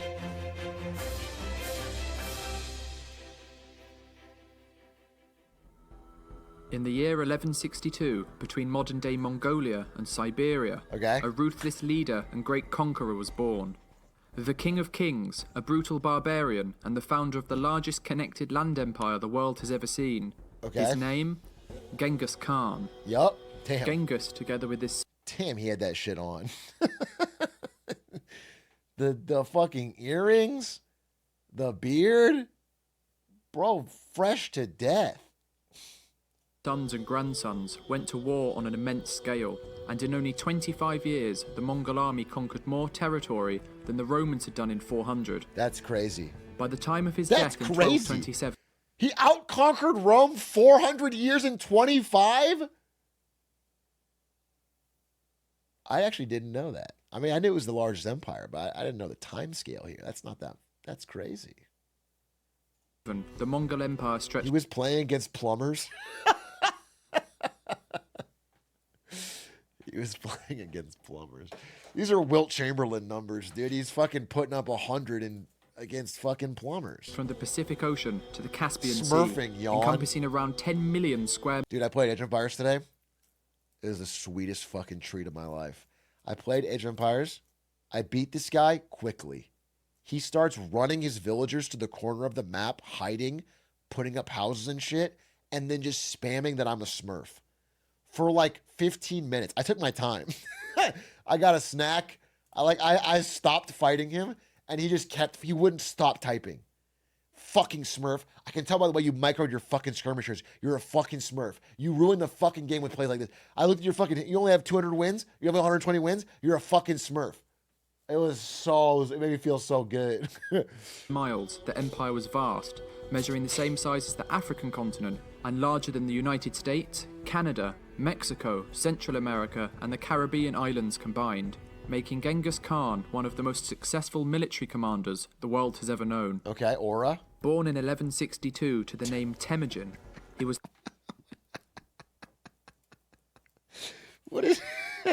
Why does every YouTube essay just use random clips of movies? I just do this all the time now. I understand that he's born. I understand you're using a pregnancy clip, but it's so funny to use Man of Steel. The son of a local chieftain and was said to have been born clutching a blood clot, a sign from heaven that he would become a great warrior. Temujin experienced grief and suffering from an early age, with his father being poisoned by a rival tribe when he was only 9 years old. After his father's death, the tribe abandoned Temujin and his family, as Mongol tribes would only follow a strong and respected leader, forcing them to survive in the harsh conditions of the steppes by themselves. It was during this time that Temujin killed his half-brother, who had been accused of hoarding food while others starved. This allowed Temujin to gain control over the tribe, and soon he was leading it alongside his lifelong friend and blood brother, Jamuka. 10 years later, Temujin understood that his small tribe in the open grasslands of the steppes was weak and exposed, so he sought to... I'm going to pause here, and I'm going to say something crazy. There's got to be a better Genghis Khan video than this. This feels like a waste of us learning about Genghis Khan. This feels like a mid-tier Genghis Khan video. If we're going to learn about Genghis Khan, there's got to be a better one, dude. I want a better Genghis Khan video. But I want one that goes relatively quickly. Jafil? What if I... Genghis Khan explained.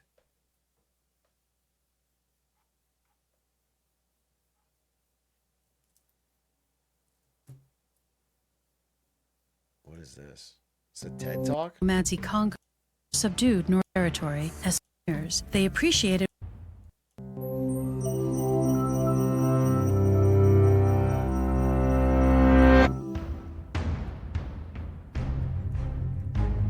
It was the largest contiguous land empire in history, stretching from Korea to Ukraine and from Siberia to southern China, and was forged on the open plains.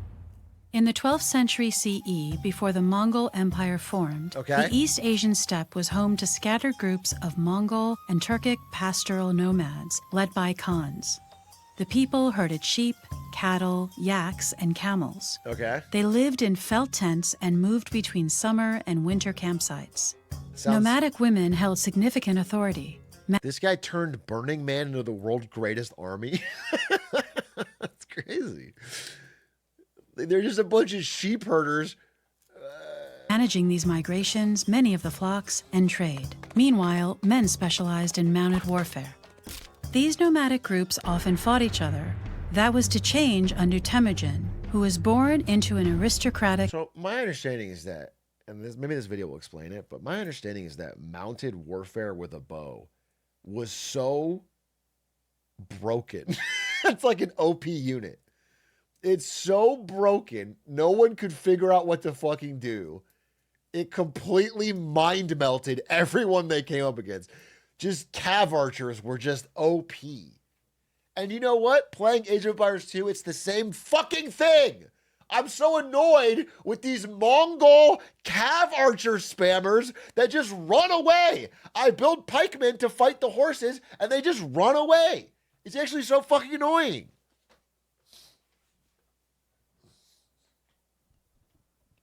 Mongol family. Despite losing his father at an early age and growing up in poverty, he quickly rose to power by forging strategic alliances with other leaders. Unlike those Khans, Temujin promoted soldiers based on merit and distributed spoils evenly among them. His most brilliant move was to scatter the nomads he conquered among his own soldiers so they couldn't join together against him. These innovations made him unstoppable. And by 1206, he had united the people of the felt wall tents and become Genghis Khan. The Mongols were shamanists, believing that the spirits of nature and their ancestors inhabited the world around them. Over all arched the sky god Tengiri. Genghis Khan believed that Tengiri wanted him to conquer the entire world in his name.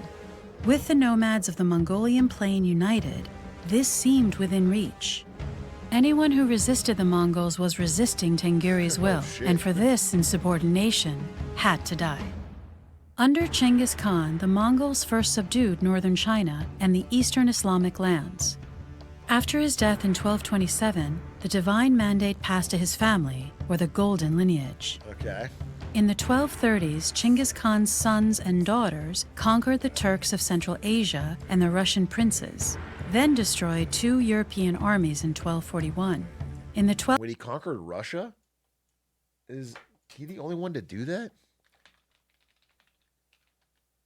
Conquer Russia. Holy shit, they did. They invaded Russia and won? The ultimate go in winter? Holy shit. They did. They took advantage of frozen rivers for troop movement. They used winter against Russia and won. 1250s, the Mongols seized Islamic territory as far as Baghdad, while in the east, their grasp reached southern China by 1279.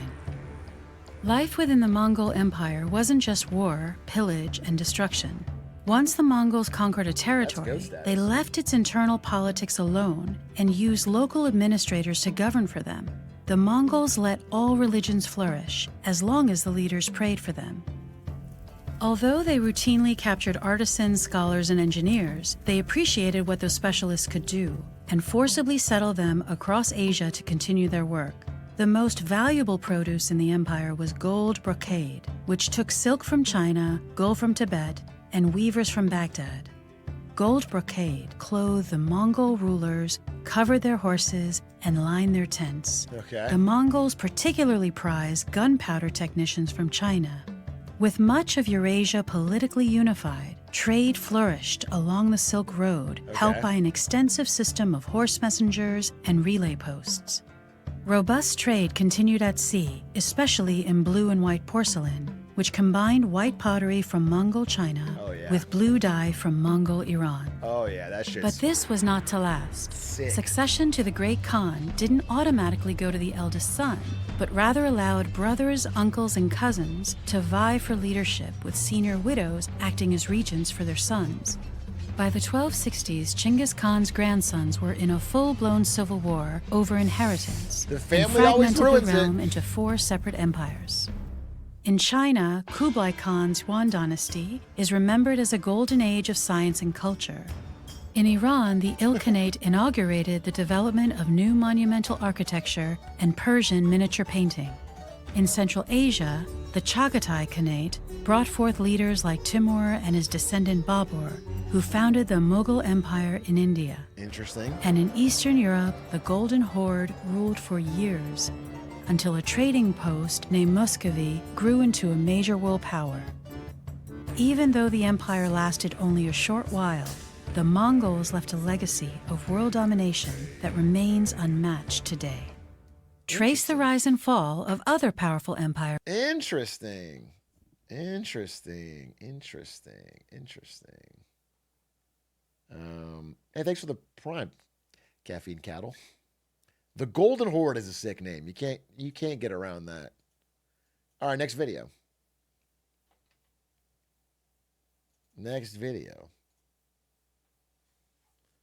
The complete family tree of Jesus.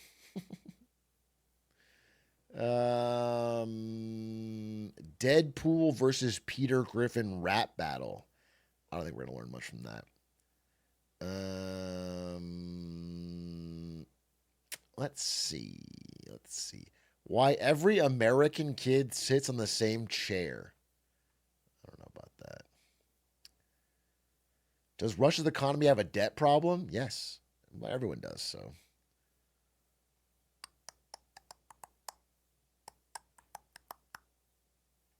Let's see. Why the Mexican cartels need China. You said listen to the podcast. It's for money laundering and for fentanyl precursor. The many lies of Lex Friedman. Lex Fraud Man.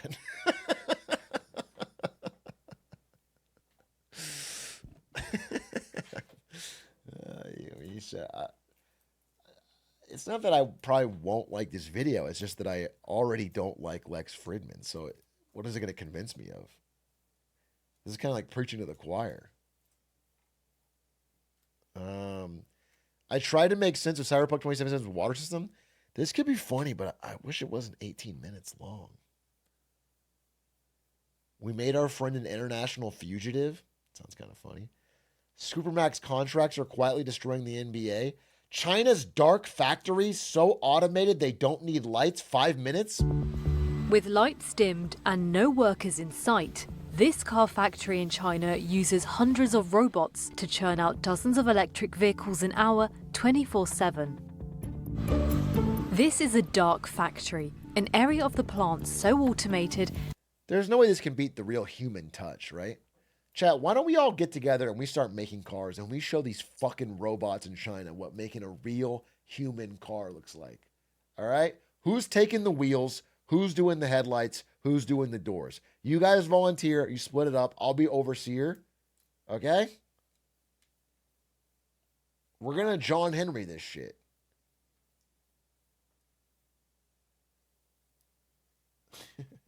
I'll do the blinker fluid. And with so little human presence that, in theory, the lights could be completely shut off. Factories like this one are part of China's bid to use hyper-automation to dominate the electric vehicle or EV market. Smallest American parking lot. To use hyper-automation to dominate the... This is for a Target in... electric vehicle or EV market. But the furious trade war between Washington and Beijing raises a key question. Who is going to buy all these new cars?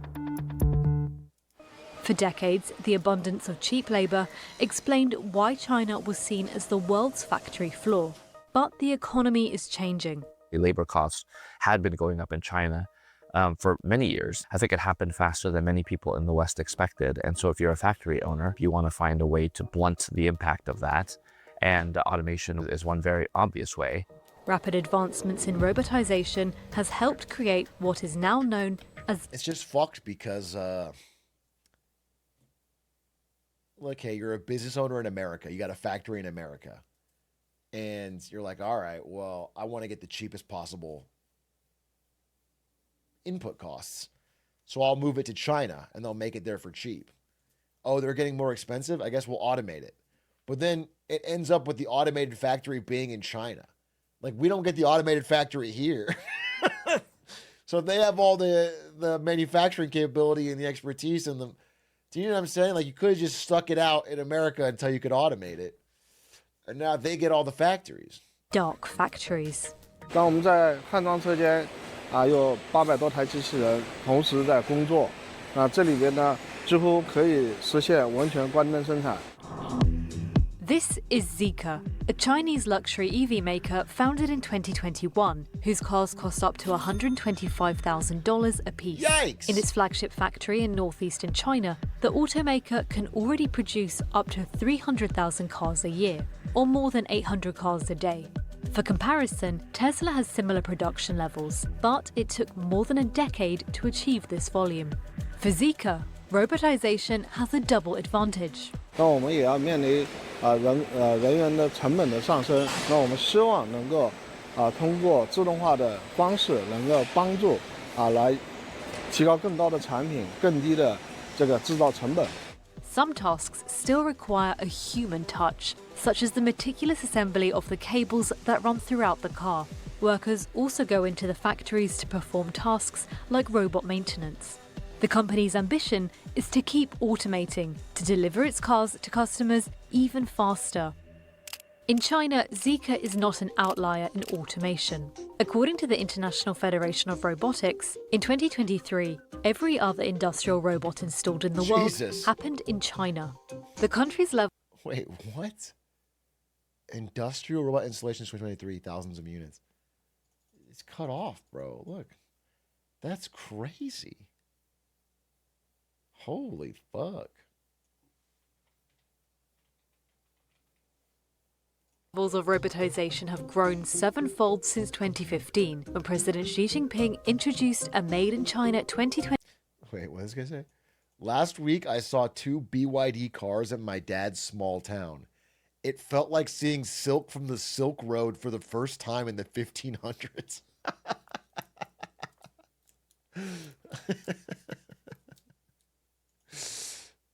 25 initiative to transform its image from the world's factory into an innovative manufacturing powerhouse. And the aims are to be able to produce more of what China needs at home and to get to a level of technological advancement where they don't need to rely on the US and Western countries anymore for inputs, or to reduce that reliance as much as possible, and even to be able to produce enough that they can export. And part of that was to have robotics play a larger role in the Chinese economy. Yeah. Some American automakers believe China's widening EV lead, boosted by cheap state loans and subsidies, poses an existential threat to the industry. When you have a country like China, where much of the auto industry is increasingly automated, the sky is the limit in terms of what they can produce. And if that means a flood of EVs or other vehicles on global markets, that is going to have the effects of just pulling down prices, and that's going to hurt Western automakers that are trying to compete with these. That's why they have tariffs their in Europe Chinese and rivals, America. companies like Ford and GM have scaled back ambitious EV expansion plans, hampered by high battery costs and the slow rollout of EV chargers. Staffing costs and labour laws in the West are another disadvantage the US faces. China has a lot less in the way of labor regulation than many Western countries. What America needs right now is the Mongols to stop China. That is how we get President Genghis Khan in 2028 versus Diddy. They're going to invent... This is the last chance to stop China, as they invent a way to bring back Genghis Khan.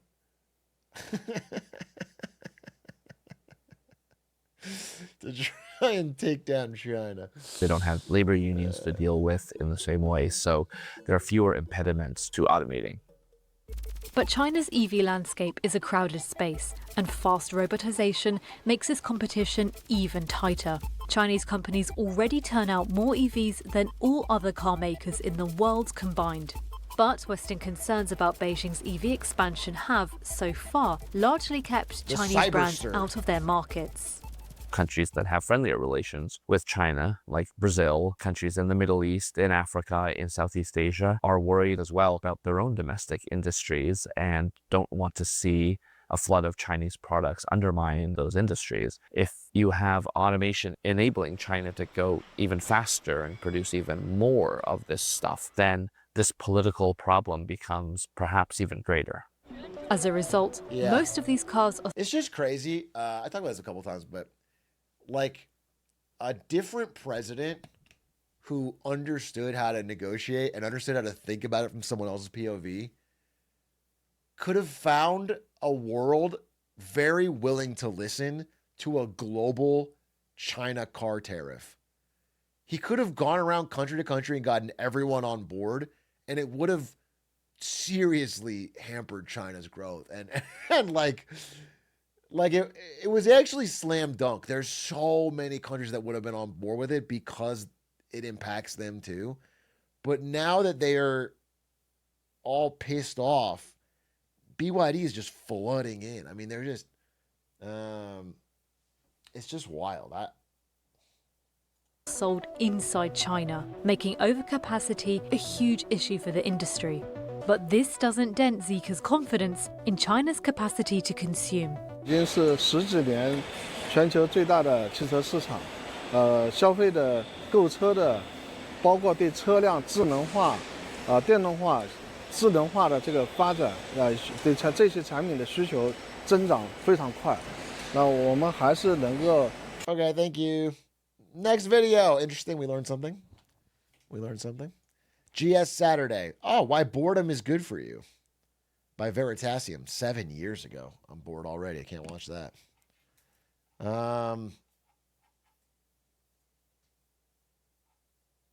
Let's see. How the government tricked 2 YouTubers into killing a man in public. I'm not going to watch that, but that's a crazy fucking title. The government tricked YouTubers into killing a man? The scam that hit every adult in Canada? That seems kind of interesting. Over the last 5 years, since 2020, pretty much every graph you can think of has looked weird. Oil prices briefly went negative, and then they skyrocketed. Public transit use has fallen off a cliff. People have been spending a lot more on restaurants and buying a lot more stuff online. Everyone became an alcoholic. People started murdering a little more and stealing a lot less, and stealing a lot more, and then stealing a lot less. But the graph I want to talk about today is this one. Americans and Canadians have been getting scammed like crazy. And with each passing year, we've been getting scammed more. Of course, it's no surprise that giving Mima an iPad and access to the internet basically guaranteed that her brain would get one-shot by an AI-generated image of her grandson begging for money. Sure. But what's interesting about this precipitous rise in scams is how sophisticated... This makes it seem like the grandma's the stupidest fucking person alive. But actually, these scams have gotten so advanced. They'll find a voice clip of your fucking son or daughter, and then they'll train the AI on it, and then they'll have it call you and say, "We've got your kid kidnapped," and it'll play the voice clip. And like, unless you're fucking up to date on that shit, like they're getting crazy with it. They can absolutely put the fear of God in there, and especially when you're someone close to you's life is on the line, you're not thinking super critically. Her grandson begging for money, but like literally good to have a fucking safe word or something like you can actually trust it's me code. What's interesting about this precipitous rise in scams is how sophisticated the industry has become. It isn't just a few people in an apartment calling up retirees and tricking them out of their life savings. These new scams are run by highly effective international organizations of thousands of people, and none seem quite as widespread as Canada's CRA. Glizzy. You're actually kidnapped and you have to tell your mom Glizzy before she'll send you the money to get you out. Glizzy, Mom! Glizzy! It's me, Glizzy! Yeah, I don't think that's a good one.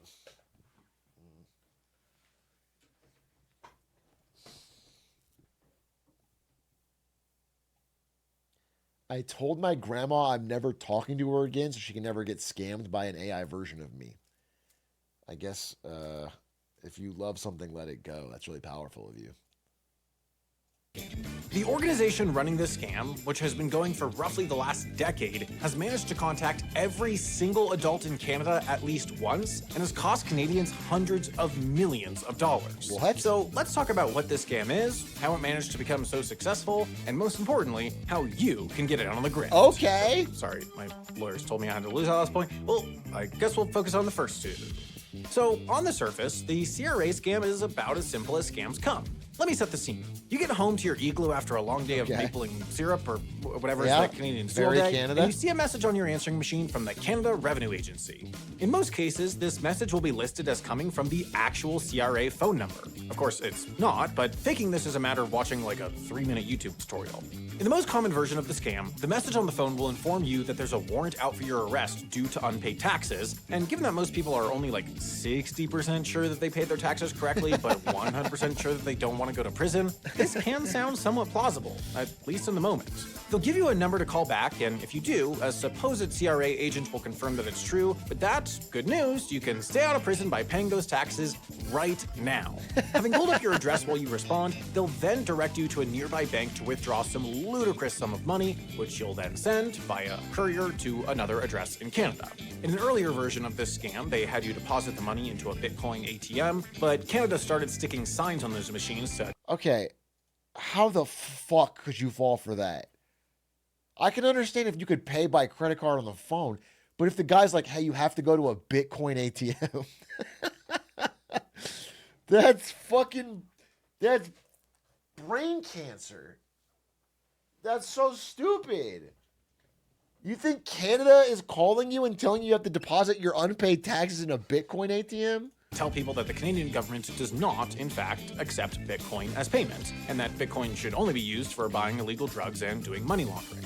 So once you've mailed your money to that address, which unbeknownst to you is most likely someone's apartment, the scam is over, at least for you. Thank you for participating in the scam. Now, had a friend fall for this. She was new to the country and her home country's government was a lot more crooked, so she fell for it. That's sad, I guess. Just thinking, yeah, it must be the same here. Yeah, I don't know. That's crazy, but listen, I could see falling for it if you thought it was taxes. The Bitcoin ATM should be a hard line. That just takes a little bit of common sense. This all sounds pretty straightforward and not particularly sophisticated. But the success of the CRA scam isn't in its surface level execution, it's all about what's happening behind the scenes. Because unlike scams of yore, the CRA scam is operated by a massive network of people, and these people are organized in a structure that makes it systematically impossible to actually stop the scam from happening. To illustrate, we should start with the heart and soul of any organization, the money mule. The lowest level employees who have no idea what's going on. In the CRA scam, these are the money mules. Remember how, when you got scammed a minute ago, you mailed your money to a random address somewhere else in Canada? This was the house or apartment of a money mule, a person whose job it is to receive your money and hand it off to someone else in the organization.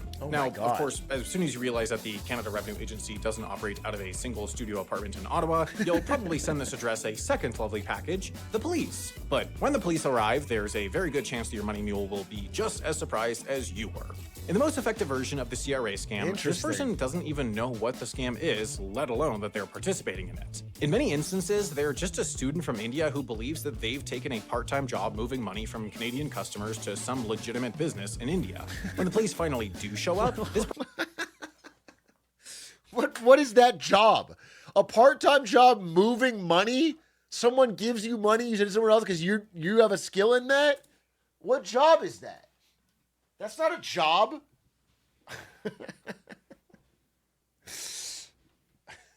We call them money trains now. Someone's got to do it. No one's got to anything about who they're actually sending money to, and that money is already gone.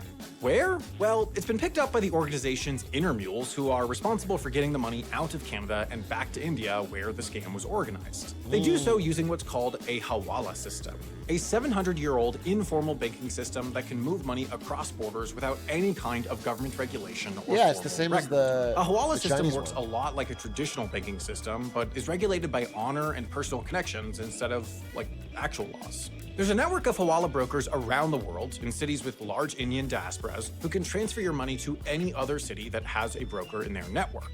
All you have to do is give them the money and a password, and then your recipient can pick up the money from their broker as long as they have the correct password. Of course, the money was never actually moved, and therefore can't be traced by real banks or government agencies. It was just an informal agreement between two hawala brokers over the phone. Turns out that the threat of your family being mad at you is pretty much enough to regulate an entire international banking system, in case we were looking for a punishment for financial crimes besides you get $700 billion. Right. At this point, the money has made it back to India, which is where the phone call came from in the first place. Most likely it came from one of several dozen call centers in either Mumbai or New Delhi, staffed by 10 to 20 people, and set up in either an office, apartment, or hotel room. Importantly, though, these 10 to 20 people generally don't make any of the initial calls. This is done instead by a robo-dialer, which works its way down the list of Canada's 31 million or so registered phone numbers, leaving a message from the CRA. Oh my God. That means that the callers inside the center only need to speak to the small fraction. This is so complex just to fucking farm Canadian old people. That's crazy. They said at the beginning that every Canadian has been contacted at least once. That's crazy. What happened to old school human scammers, you know? When did the robots come and take away the job of like a real, honest to God, hardworking blue collar scammer? You put some thought into what they say to try and trick you. People convinced enough to call back, freeing up capacity for other callers to do real-time research on the victim, like where they live or what they do for work. And distributing these callers across several dozen centers in different cities isn't a mistake. These centers can be set up and dismantled in a matter of a few hours, so if investigators catch on to one, the other callers can quickly shift their operations and the investigation goes cold. You might manage to make a few arrests, but the rest of the system remains intact, and the leadership, who are never on site and likely not even in the country, are effectively impossible to find. That's wild. Of course, the CRA scam isn't the only one operating at this scale. There are similar. Do you think the leadership sits in a dark room like this with 4 monitors outside of India, just watching the whole thing and laughing maniacally? I think this is a good image of... I think this looks like my viewers. Of course, the CRA scam isn't the only one operating at this scale. There are similarly sized, if not even larger organizations operating out of places like Myanmar, Laos, and Cambodia, often setting up massive Starlink-powered slave compounds to defraud the Western world with only the efficiency that Elon Musk could manage. As these organizations grow larger and get increasingly sophisticated, their tools for targeting victims also get more effective. They've started, for example, purchasing contact data, like your phone number, email, and home address, directly from data brokers who can legally scrape that stuff from the internet and sell it to scammers for profit. This is why I've started using this video sponsor, Incogni. Fuck. You got me. You fucking got me. That was interesting. That was interesting. That was interesting. More learning, more learning. Our brains must get bigger.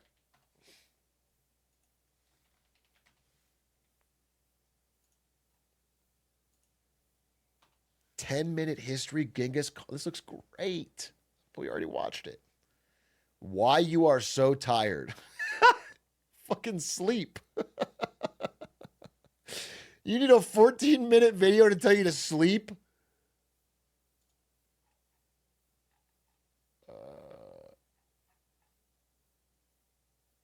The wildest soldiers of World War II. Is Monopoly really that bad?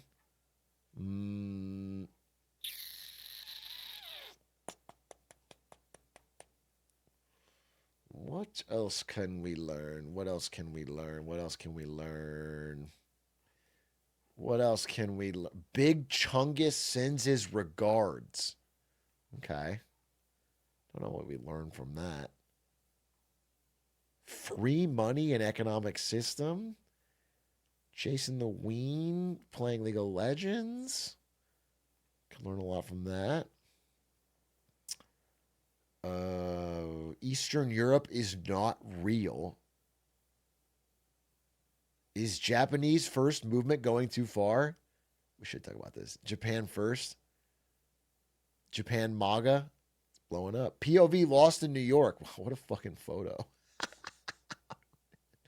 You need a different thumbnail, bro.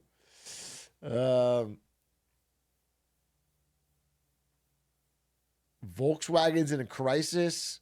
I think we get it. How Brazil dominates sugar production without burning fields. This is actual sugar. Most of the world's sugar comes from sugarcane. But the plant is so difficult to harvest that farmers usually set their fields on fire first. What? That's to get rid of leaves so they can easily collect the valuable cane, full of sweet juice. I did not know that. In Florida, the biggest producer in the US, the smoke clouds can be seen from miles away. We estimated that between 1 and 6 deaths likely happen across South Florida as a result of sugarcane fires. What? That's it used to be the same story down in Brazil, the largest sugar producer in the world. But a few decades ago, farmers figured out how to harvest without burns. I think Florida sucks. I'll say. I'm sorry if you live there. I've lived there. I lived there for 3 years. I just feel like Florida's an L, dude.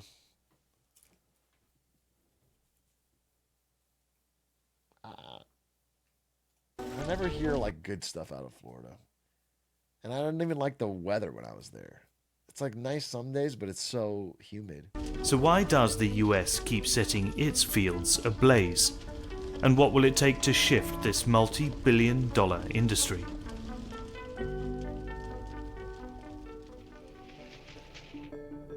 For centuries, workers across the world harvested sugarcane by hand. Clearing tough leaves with a machete was time-consuming and took a toll on workers' bodies. It's almost as hard as being a streamer. Burning made it much faster and saved companies money. It also helped drive out unwanted pests like insects and rats. But nowadays in Brazil, most farmers harvest it raw without the need for burning. Okay. The method is known as green harvesting. E a cana é cortada em pequenos toletes, que a gente consegue ver ali depois em cima da carga. José Leandro manages nearly 80,000 acres of sugarcane in Sao Paulo. Hoje uma colhedora colhe aí por volta de 1.000 toneladas por dia. 1,000 tons a day? Colhe aí por mais de 100 homens. This circular saw first cuts off the top of the cane. I mean, this is good automation. This is great. Who the fuck wants to do that shitty job? And you don't have to fucking burn it? This is a huge A dub. fan separates leaves from the stalk and then blows the unwanted plant material onto the ground. Essa é uma cana. Aqui são as palhas que são retiradas na hora da colheita mecanizada e ficam no campo, juntamente com essa parte também que fica para virar matéria orgânica e adubar os canaviais. Okay. Brazil's red soils are dry and low in organic matter. The leaves shield the ground from water loss and erosion and keep it rich in God damn, that's nutrients. so big. A gente não consegue nem ver o solo. A palha fica toda cobrindo o solo. Raw cane also retains the valuable juice for longer. The juice. É muito legal ver a diferença do pessoal que trabalhava com um facão, hoje operando essas máquinas grandes, super tecnológicas. Tiago is the agricultural director of this farm.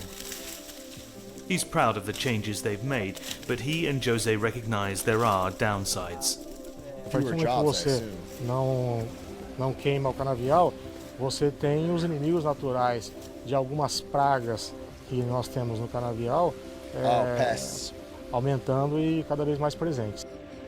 Many farms have to rely on pesticides to keep them out. Yeah, that's a problem. The raw cane is also harder to process because it has extra leaf litter and impurities. Dude, there's just no way like that we're constantly spraying all our food with a cocktail of pesticides and it doesn't get into our bodies in some way. There's just no way, right? I'm not I'm not an expert here, but the idea that we're industrially spraying constantly our entire food supply with multiple different pesticides, and then it's just fine. Like it only affects the bugs. That can't be true. That just can't be true. It's designed to kill creatures, and it's extra flavor. Factories had to develop new chemicals to break it all down. A indústria ela teve que ir se adaptando, né? Nós precisamos incluir uma enzima, né? Porque a palha da cana vem com muito amido. They shred the cane and then crush it inside mills. The juice is pressed from the pulp. Exactly right. Hits vape. I vape pesticides directly. I just like the flavor. I just like the fucking flavor, dude. And purified, then boiled and reduced to a syrup and spun in a centrifuge to separate the sugar crystals. The process is not entirely without fire. Leftover fibers called bagasse are burned in an incinerator that powers the facility. But here in Brazil, it's not all about sugar. More than half of the sugarcane harvested is used to make a biofuel called ethanol. And that has been a key incentive to stop the burns. É combustível de fonte renovável muito mais limpo que outros combustíveis, principalmente os combustíveis fósseis, né? Ethanol burns cleaner than gasoline and emits 62% less CO2, but that? only if you're not setting the fields on fire to begin with. The Brazilian government began investing in its ethanol program in 1975, when oil prices soared. O Brasil tem condições de se tornar o maior produtor mundial de álcool em poucos anos. Interesting. Sugarcane production tripled in just one decade. The second production spike came in the 2000s, when the government invested in flex fuel cars that could run on ethanol alone. Oh, interesting. Since the 70s, the amount of land used for the crop grew 5 times in size, mostly in the state of Sao Paulo. But as the farms spread, so did the burns. That made Brazil's ethanol a hard sell in international markets, as more countries were looking to reduce greenhouse gas emissions. In 2002, the state of Sao Paulo signed a law giving farmers about 3 decades to end the burns. You got 6 years New left. public policies, government funding, and a spike in foreign investments helped farmers phase out burns. And it worked. By 2014, 90% of the cane in Sao Paulo was green harvested. 2014? Today, Brazil is the second largest producer of ethanol in the world, making more than 8 billion gallons in 2023, behind only the United States. Okay. Toda mudança de cultura, né, não é fácil. Ela foi diminuindo gradativamente. Brazil's coming for every blue collar American export. Like they're like the second largest producer of beef too, I think. Corn, soybeans.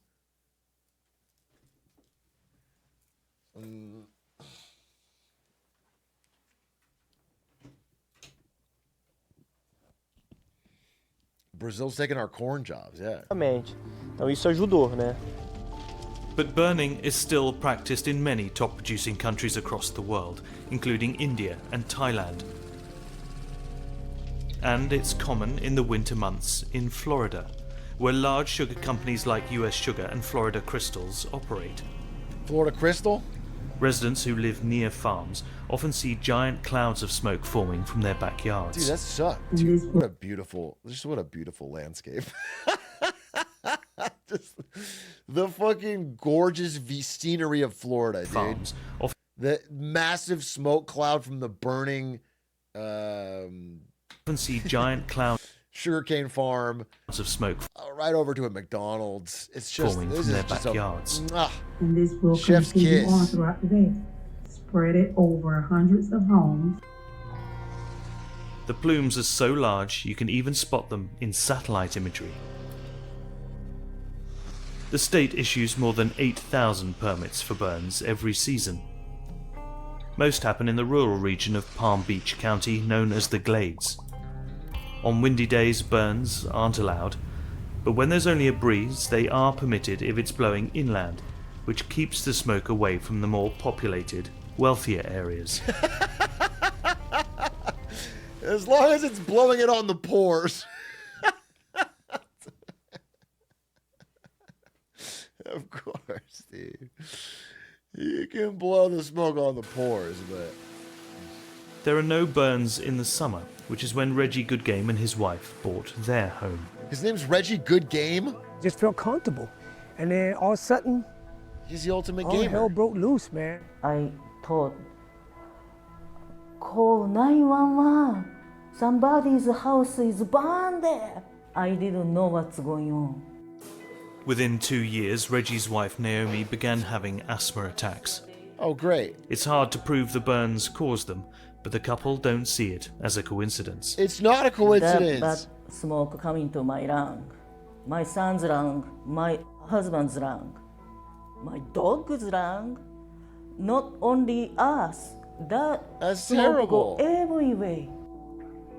EPA data shows Glades residents are among the most at risk for asthma in the country. This one was 5 minutes from my house back there.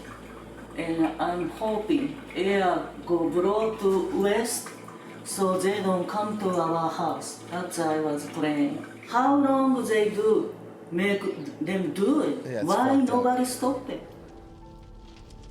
All fires release toxic gases and particles. Some particles, called PM2.5, have a diameter 30 times smaller than a human. At least if this video shows one thing, it's there's nothing else that can be done. You know what I'm saying? There's only one way to harvest sugarcane, and it's through burning it. I think that's the core point of this video. And that in America, the wealthier country, we just simply have to do this because no one else has found a better way to do it. Hair. They can go deep into our lungs and make their way into our bloodstream. Inhaling too many can cause breathing difficulties and increase the risk of cancer and heart disease. A Florida State University study found a higher concentration of those particles during the burning season in winter months. We found that the fine particles generated by burning sugarcane is about equal to the fine particles that are produced by all of the vehicles in the state of Florida. Oh, good. You doubled it up. The $13 billion US sugar industry often disputes pollution claims. Many statements from the sugar industry have suggested that they have zero impact on air quality. Well, the evidence there you shows go. otherwise. US Sugar, one of the There largest you go. producers in that- Florida, has they released wouldn't reports lie. showing that air quality Listen, in the they Glades. wouldn't lie. I'm sorry, but I don't care what their incentives are. I trust them. Sugar CEOs in Florida. I mean, that's an honorable crew. Is better than the state average. But because the burns are so localized and often short-lived, air quality monitors don't always pick up the smoke. And local residents who get in the way of the plumes told us they see and feel the effects immediately. From many, many studies across the globe, we know that inhaling higher concentrations leads to higher mortality. We reached out to US Sugar, Florida Crystals, and the Sugarcane Growers Cooperative of Florida, but they didn't respond. Probably busy that day. Many farms in Florida already have machines similar to the ones in Brazil, but here they're mostly used to harvest cane after the fields are already burned. Farmers will sometimes opt for green harvesting when it rains or when it's too windy. But burns are still the norm because they're faster and reduce. That's funny. We got the machine, but like we still want to burn it. We still want to burn the need for pesticides. So if we want to reduce pest pressure and we want to reduce pesticides and we want to be the best stewards of the land, sometimes that burn is just the best answer to being the best environmental The stewards farm they can be. babe. Another problem is that Florida's moist soil is already high in organic matter, so adding too much leaf material can affect the quality of the crops. it kind of produces an environment that's, not really selecting for the plant to just jump up and start retuning over again. That's probably the biggest difference that I see between the science of sugarcane here in South Florida versus Brazil. It's our environment. Unlike in Brazil, there are no regulations that require or incentivize green harvesting here. Let's say you do green harvesting and you have all these pest issues and you don't have a healthy regrowth of the crop. In other parts of the world, sometimes the government will essentially bail these farmers out. So, I mean, if they would really want us all to switch to green, there would need to be a lot of tax dollars being spent to the farmer when their crop fails.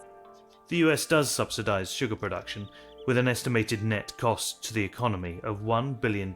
Why? Why do we subsidize sugar production? We've made sugar artificially cheap, and now every single thing in America has too much sugar in it. There's just no need to do that. There's no need to do that. There's no need to do that. We have enough sugar as it is, dude. Plus, I gotta be honest with you. I feel like our sugar subsidies are getting in the way of our corn subsidies. Do you know what I'm saying? Let's get rid of the sugar subsidies so we can have more high fructose corn syrup instead. Make the corn even more subsidized so that corn is in every aspect of every piece of American food. Each year, but the majority of the US subsidies go to large producers of more popular crops like wheat, soy, and corn. And the US makes most of its ethanol from corn, leaving little room for a potential sugarcane ethanol market. There's no farmer out there that wants to go out and spray pesticides or wants to go out and burn. But at the end of the day, that's just not an option. Meanwhile, Reggie feels like he has little choice but to stay and fight. I don't want to give up this house for this burning. But something, has to happen, man. Can't keep burning and burning. Poor guy.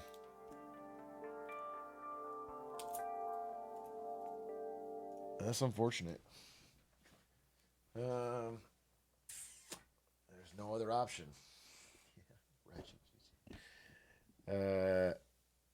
You should go up the house. Florida sucks. Leave. Not everybody can do that, but yeah, I mean, if I was in a situation, I'd fucking leave. I'm not trying to fix Florida's farming. I would just fucking find somewhere else.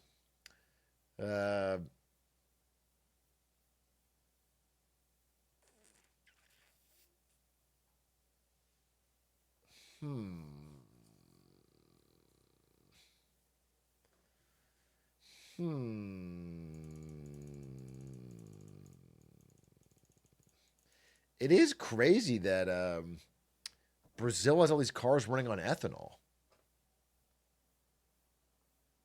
I wasn't really aware of that. That's kind of wild.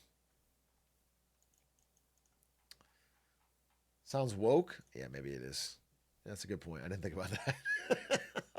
I was about to give him a compliment on that, but then I realized it's probably woke. So you actually saved me from making a big mistake.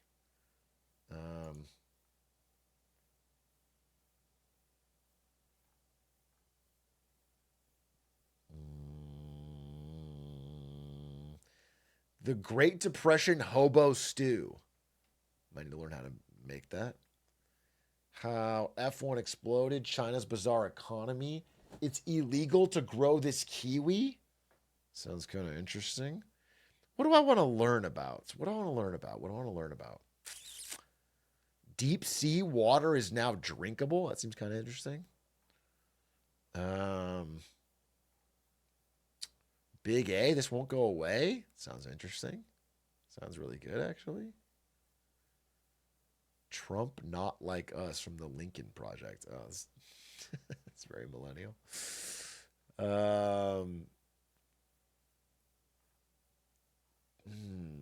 What do I want to learn about, dude? What do I want to learn about? It's Get Smarter Saturday, baby. We need to fucking pay to lose esports team. The crisis of the male penis. It's bad. Okay. Okay, that's interesting.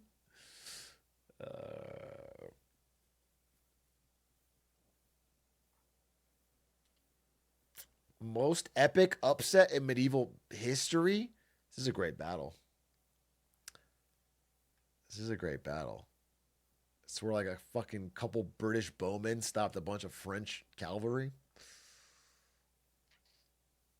Big choke job by the French. I was there. Yeah, I was there. I was like, guys, what if we just take a commanding position on this elevated high ground and then put spikes in the ground to disrupt the horse charges? And they were like, guys, that'll never work. You're fucking dumb, Atrioc. And I was like, just try it. And then later they're like, I'm so sorry, bro. You were right about that. You were so fucking right.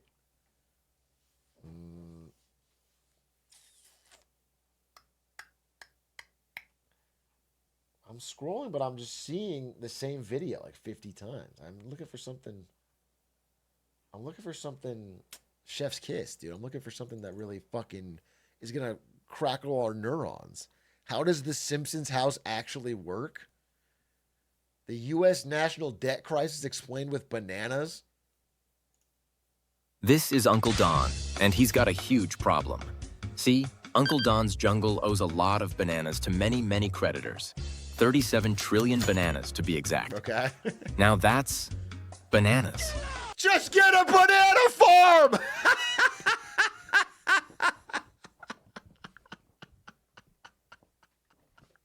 Yes! Woo! Plus, there's a fucking wave as far as the eye can see. People doubled over in different fucking computer chairs across the country. Yes, dude. Plus 10 million channel points. World hunger solved. Funniest comment in Twitch history. That's over 1,000 times more bananas than there are monkeys on the entire globe. Potentially even more bananas than stars in the night sky. This is called the U.S. national debt. Okay. Every year, Uncle Don collects bananas from working monkeys who live and run businesses in the jungle. Love that. This is called taxes. The government then spends those bananas to run the jungle, build roads, pay soldiers, provide health care. Okay, maybe not that one, but you get the point. Taxes are meant to be used by the government to build, repair, and improve infrastructure and policies. Sure. But here's the problem. Uncle Don always spends more bananas than he collects. Oops. And he's not alone. Every administration does it. Every single year. When this happens, the jungle runs something called a deficit, where the jungle simply isn't able to cover its expenses with the taxes it collects from its citizens. So, to fill the gap, Uncle Don borrows bananas, promising to pay them back later. But later never seems to arrive. So who lends the US bananas? Some bananas are borrowed from other monkeys in the jungle. Banks, investment funds, even Grandma Monkey's retirement account. Love that. These are monkeys who buy something called treasury bonds. Little IOUs from Uncle Don that say, lend me your bananas now. I pay you back later with interest. But that's not all. A big chunk of bananas is also borrowed from foreign jungles. Panda's jungle, Pheasant's forest, and European bears are happy to lend bananas because they trust that Uncle Don usually pays them back. Why does fucking Pheasant's forest have fucking so many bananas? There's the lore of this doesn't make any sense. In Okay? fact, Panda alone used to hold over 1 trillion bananas in American debt. Why? Because the US was seen as a safe place to park bananas. For now. So when Uncle Don borrows, it's not always from shady monkeys in trench coats. And for a long time, everyone's believed Uncle Don and the US jungle would make good on their promise. But the stack of IOUs? It's getting very, very tall and very, very fast. But why does the debt keep growing? And why is this a problem? Borrowing bananas can't always be bad, right? Sometimes you need a little help to build something great, like a bridge or a hospital. But borrowing too many bananas for too long comes at a cost, known as interest. See, when Don racks up a huge debt, the monkeys who lend him bananas will charge an interest on the bananas he owes, which increases the longer the debt remains unpaid. So now Uncle Don has to spend billions of bananas every year just to pay interest, not the actual debt. It's like a snowball of debt rolling downhill, growing bigger each year as interest piles on. The longer it's left unpaid, the harder it is to stop. But wait, there's more. Remember those IOUs that Uncle Don writes? Some are bought up by the feds, also known as the Federal Reserve. They're a unique bunch. See, the feds aren't exactly part of the jungle government, but they're not entirely independent either. And when the feds buy up these IOUs, it creates new bananas digitally, which makes it easier and cheaper for Uncle Don to keep borrowing bananas to keep the jungle running, allegedly.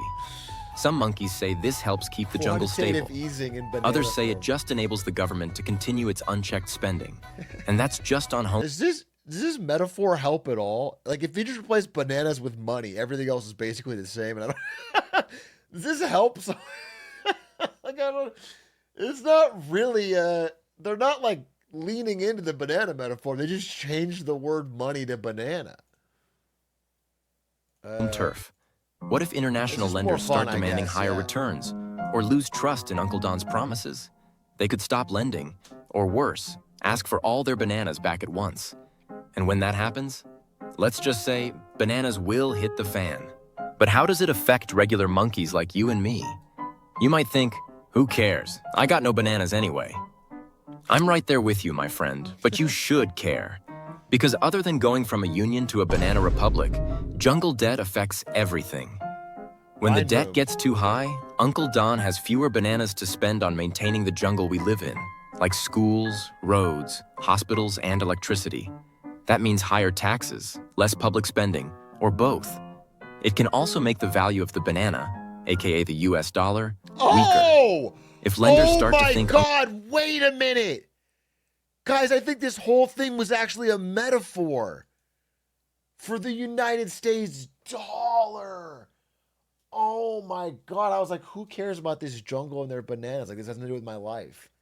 And now I'm thinking this actually was a fucking really deep metaphor for real life geopolitical struggles that America's going through, like a debt crisis. aka the US dollar, weaker. It's actually so If lenders fucking start deep. to There's think so many Uncle Don layers is a to this. sketchy borrower, they'll demand more bananas for the same goods, which means the bananas you have in your bank account, they will become worth less too.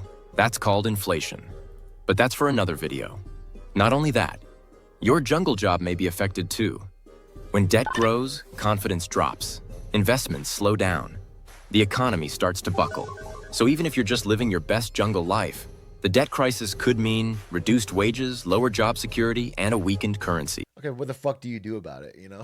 I mean, this is the thing I encounter when I've talked about all this in this video like a million times with paint, but it's hard to tell a regular person to be like, you should care. It's good to keep an eye out because you can just avoid putting your money in things that could get inflated away, like cash. But you shouldn't tell her what about it. You have to constantly worry about it.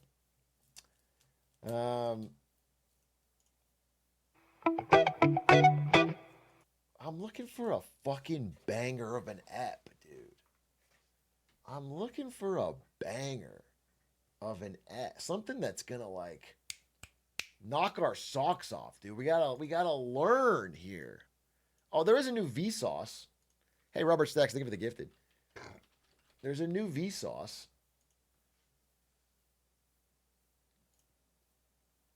All the ghosts you will be. New Vsauce. Or there's a new Drew Gooden. Everybody keep. Interesting. I'll do Vsauce. The Drew Gooden doesn't look that interesting. Hey, Vsauce, Michael here. A single. Was a fucking animal, dude. That guy could fucking party.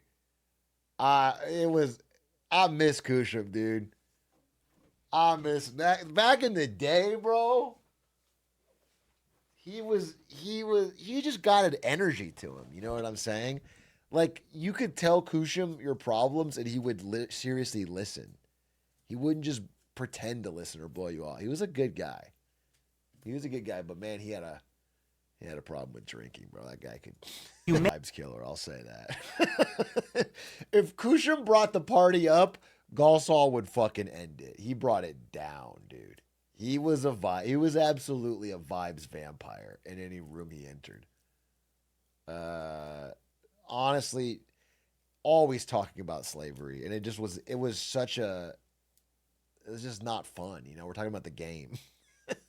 We're talking about something else. Dude. We're talking about you catch the game last night, and he's like, "Bro, I'm buying more slaves," and it's like, Galsall, keep that to yourself. This is kind of cool. Every location. How do you find this? Topi Tukanov. I want to go check this out. Topi Tukanov map. Notable people. I found it. Let's see where the most notable person is from where I was born in Arizona. Fucking Emma Stone, huh? Emma Stone dominating the Arizona landscape.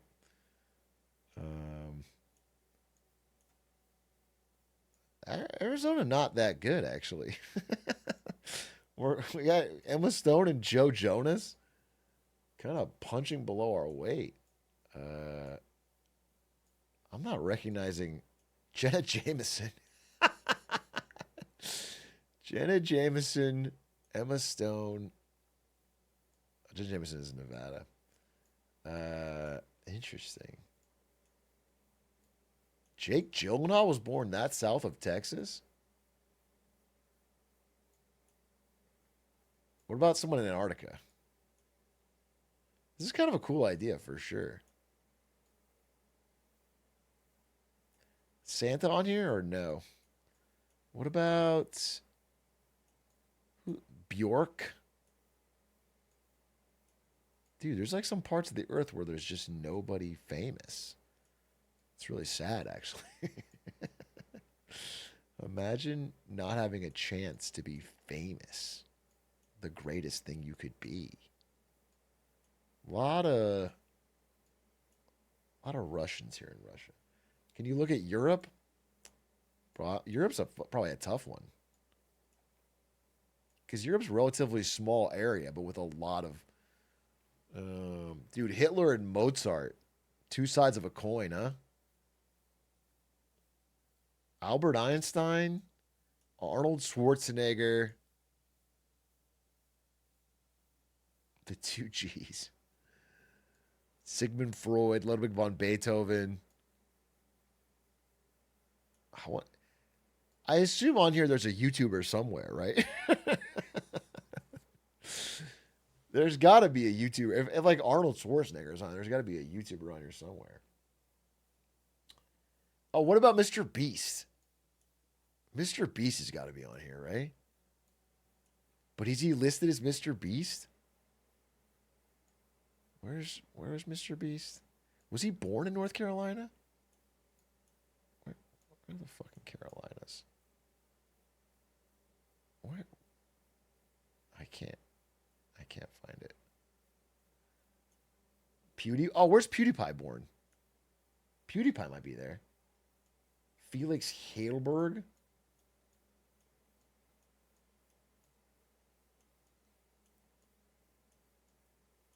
Pewds.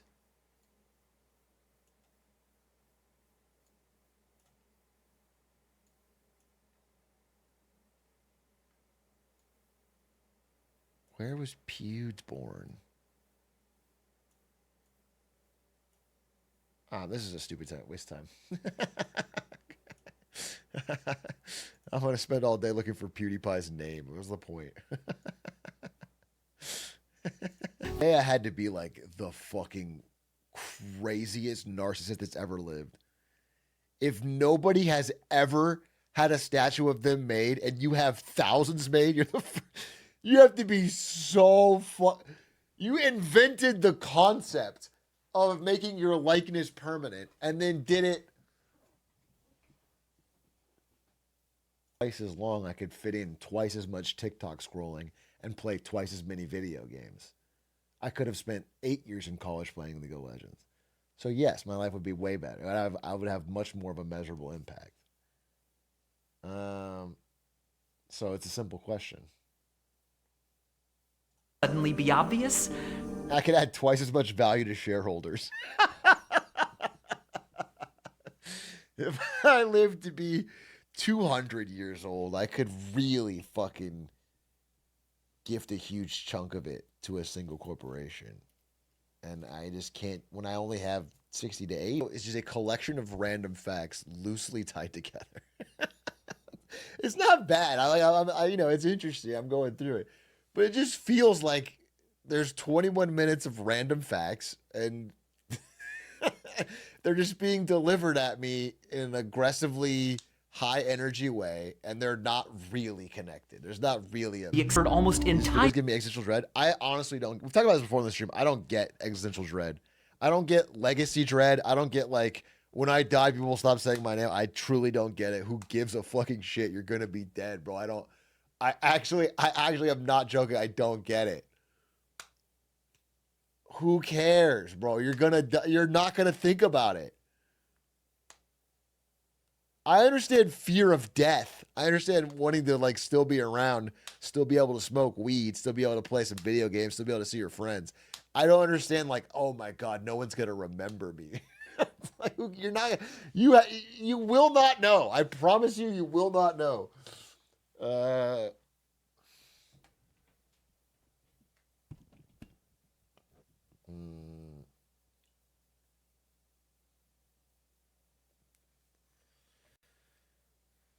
But what is it all for? When I die, I will look back and regret not watching more concert footage filmed on a phone.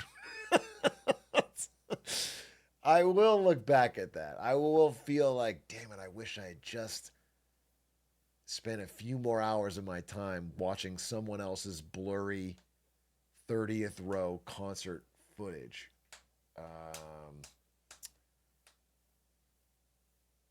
And that is real. So, threatening Batman. Why is he in a fucking basement?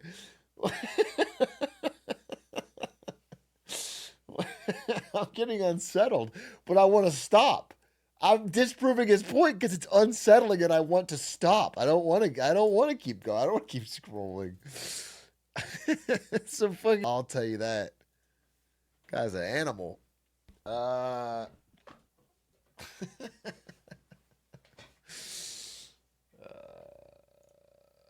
right. Can you even follow that, or is that where we're calling it? I think that's it for me, big dog. No Smallville tonight. No Smallville tonight, but I might play an Age of Empires. What time is it? It's gonna wrap by 10:30. I could probably squeeze in an Age of Empires, unless I have one more video I want to watch.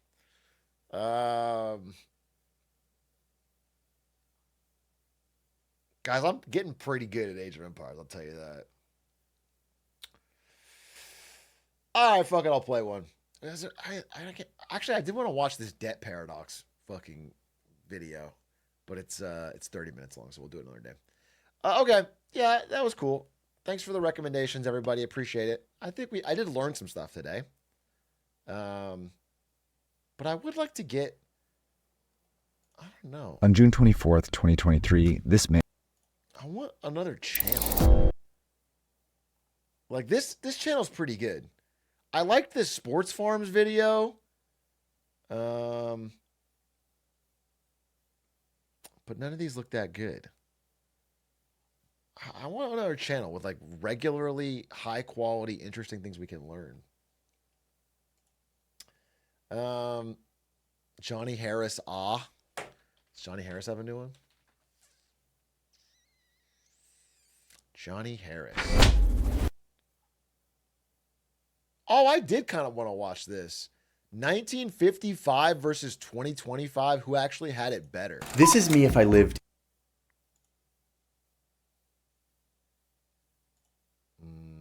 In 1955. Here I am in 1975. And 1995. 2015. And then today.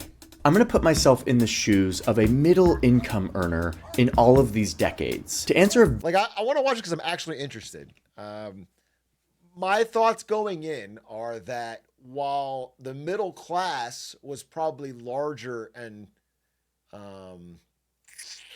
more thriving in 55, 65, I think the standard that we want is higher. My assumption is that people want like the default house people want is larger. Like, I'm sure the standard of living was lower back then. It's all relative, right? I think what we'd prefer is the inequality coefficient of 55, but with the goods and services and advancements of 2025. very important question about the United States. Is the average American better off today than they were all these decades ago? Does the typical American make more money, have a better chance of owning a home? It's an important question because this graph shows that our economy has grown immensely since the 50s. I mean, we've got the largest economic pie on Earth. And even when you account for inflation and the fact that our population has grown, you still see immense growth. I mean, look at this. We've added tons of prosperity in this country that theoretically every person is entitled to some part of. Or, as some economists put it, has our country produced shared prosperity? When I think about how well the economy delivers, I think about how well it delivers for the people, for the workers and their families. How well are they receiving that prosperity? I'm going to show you how all of this economic prosperity we've created has been shared or not shared.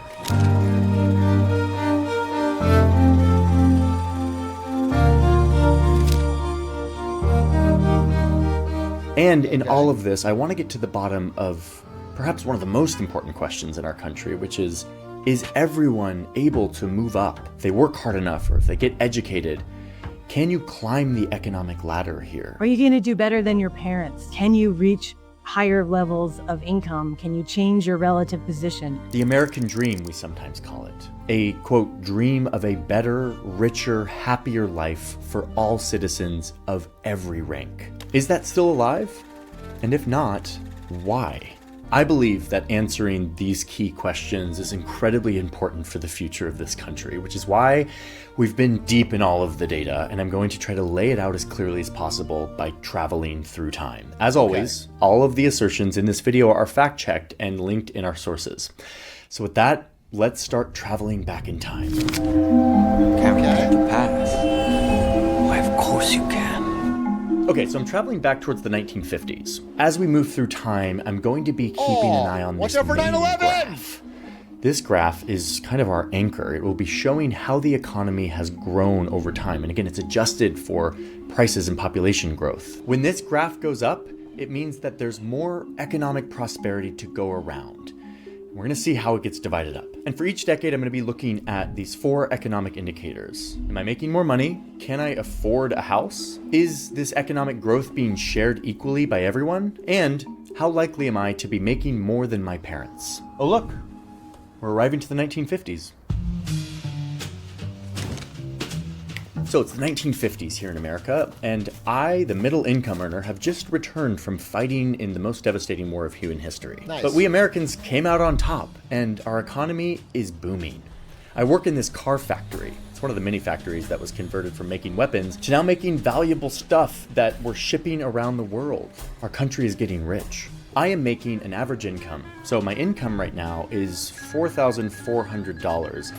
In today's money, that's more like $41,000. We're going to adjust everything for modern dollars, in this case, 2023 dollars. Prices are higher these days, so our money's more valuable to make it all make sense. Okay, wait, pause. I'm not going to do that every single time, like talk about the inflation. I'm just going to say everything from now on in modern dollars. It'll allow us to compare a lot easier between the decades. Okay, with that, let's get all the magic going again.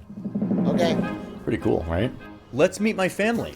So my wife doesn't work. Only a third of women did back then. And really, she doesn't need to. My factory job supports the whole family. And look, I own that home. I paid $84,000 for this thing, again in modern dollars. That's actually not that much more than my yearly salary. This is considered... Damn. Zoomers just got to work harder, bro. I'm sorry. If you can't get a house, just fucking work harder. I don't know what to tell you. Just fucking put the effort in. I don't understand.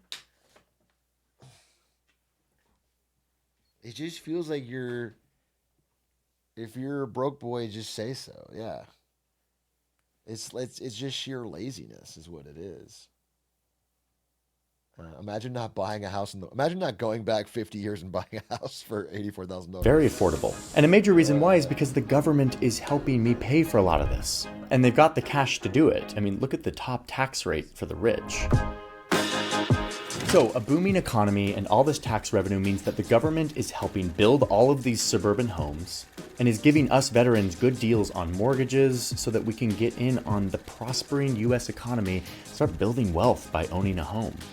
Our returning serviceman who was starting his own business would get a financial boost from the government. Our money would be advanced to buy property or a home. We're coming out of World War II. There are absolutely lots of public programs. Policymakers today and back then had a lot to do with how typical workers and their families were doing. Okay, so the economy is booming. Let's see how all of this prosperity is being shared. And for that, I'm going to show you this amazing graph. I love this graph. We're going to see it over the decades, and it tells a very useful story. Okay. This is my income, the median earner. Here's the income of the top earners, and this line is the low income in America. And down here is like years. Okay, watch what happens. Ready, go. Hey, we're all doing well. Look at this. Look what's happening. All three of these income brackets are increasing their income at the same rate. We are all getting in on this prosperity. We are sharing the spoils of a booming economy. Nice. In the roughly 2-3 decades after World War II, we saw what I would consider broadly shared prosperity. As the economy grew, as workers became more productive, workers across the board were actually seeing gains in their living standards. This is a great indicator that income equality in the United States is good and healthy. Okay, last thing for the 1950s, let's check in on the American dream.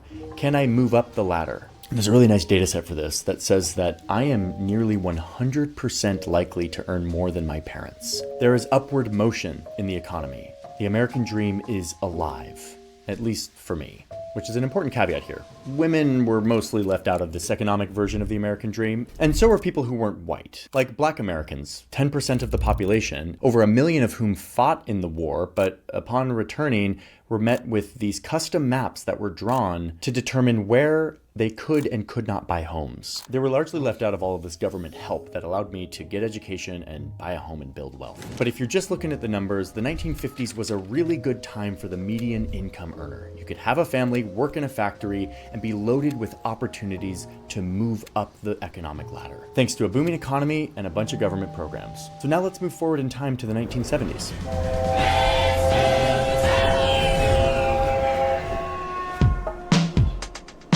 Welcome to the 1970s. A lot has changed. The economy is producing a lot more prosperity to go around, as you can see by this graph, and we'll see how that's all being distributed in a second. But first, let's check in on my pay. Looks good. I'm still working in a factory. I now earn about $66,000. That's an improvement from the 50s. Or should I say we? Like millions of other women, my wife has entered the workforce. They still only earn 60% of what men do, but look, they're breaking into the workforce. Nearly half of all women are going to be working by the end of the decade. Partly as a push for freedom and economic autonomy, but partly as a necessity. It's becoming harder for a family to be supported by a single earner. The result is that our income is better off than it was in the 50s, but things are also kind of expensive right now. Inflation is up, partly because there's war in the Middle East and they're cutting us off oil, so there's long lines at these gas stations and everything is more expensive. Okay. Anyway, check out my house. I had to pay $230,000 for this house. Housing is getting more expensive, and the government is raising the interest rate to slow down inflation, which is making my monthly payment a little more expensive. Home purchasing is becoming a little less accessible to the median, but I still have this cool house. Okay, let's go back to this super useful graph that tells us how the economic spoils are being shared. Remember, that's me, the median income earner. And look, looks pretty my good. income continues to grow at the same rate as the high income and low income earners in our country. The growing economy is being shared by these different income groups. It's actually pretty impressive how I hope it's not tight about to everything's break. moving together as the economy grows. Oh, and look, they've started collecting data on how much more CEOs are making than the typical employee. Looks like by the middle of the decade, it's about 26 times more. Wait, are CEOs making too much? Is that bad? What do you think? I don't know. Let's keep an eye on this chart as time continues. We can assess if we think this is unfair. Okay, but what about the American dream? How easy it is to make more than your parents? Well, if I'm an adult in the 1970s, it means I was born in the 1950s, which according to this data... 26 would be a glorious dream. 26 would be incredible, dude. Honestly, there are some CEOs that work 26 times harder than their lowest employees. I'll be honest with you. Sometimes the lowest employees smoke weed, go home, doesn't do shit. I legitimately think that might be around the right number. That might be around the right number. 26 is fine. I think when we get to we're going to show 300 here on pretty soon. 300, 1,000. I'm pretty sure Elon Musk is making more in his pay package than like every Tesla employee will earn in their entire lifetime combined. I'm pretty sure his one pay package is that means I'm 80% likely to earn more than my parents. I mean, pretty good. The American dream seems to be doing pretty well. So I would say that economic life in the 1970s is better for the median earner than it was in the 50s. And something that we're not covering here because we're looking at the cold hard data is that there's also a revolution happening that's making it more equal and more fair for minority groups in the United States. So these are good trends. Let's see how they continue as we move on to the 1990s. Guess you guys are ready for that, but your kids are gonna love it. To get to the 90s, we have to go through the 80s and look at all of this economic growth. The president has been very busy slashing taxes, getting rid of regulation and social programs, and rejiggering the economy to benefit businesses, making it harder for workers to gather and get leverage over their employers. Ronald Reagan, the actor? And look, we are arriving to the 1990s. What a great decade. I do like the Hi. 90s. Me again. I'm out of the collage world because I gotta tell you about the sponsor of today's video, because if I didn't have sponsors, I wouldn't be able to make videos. Thank you, sir. Cheap price, no worries. Choose how much these, also protect discount. Again, that's Saley. Get back stoked. We enter the 1990s with this little recession. We're getting ready for a big surge of more growth thanks to the rise of the internet. Remember, I am still playing the role of the middle income earner, okay? So it's not like I was born back in the 50s and I've been growing up. Was Reagan a good actor? No one really talks about that part of his career. Reagan never gets his flowers for his acting. You know what I'm saying? A young adult who is the middle income earner. How am I doing? So I still work at a factory. America is still a manufacturing powerhouse here in the 90s, though that is literally right about to change. I wish I could warn myself. My household brings in $76,000 a year, which is definitely better than the 50s and 60s, but you can kind of see that things are flattening out. And in fact, I'm not making that much more than I was in the late 70s. Check out my cool 90s house. Cost me $273,000. That's almost 4 times our yearly income. Way more expensive than in the 50s. Housing is getting a little less affordable. Okay, the economy's doing well. How are we sharing all of this economic prosperity? Remember, we started back in the 50s and we saw how the high income, the low income, and me, the middle income, we all saw similar growth in our income gains. We all got in on economic growth equally. That continued through the 70s. But wait, look what happens right here. Whoa, they're diverging.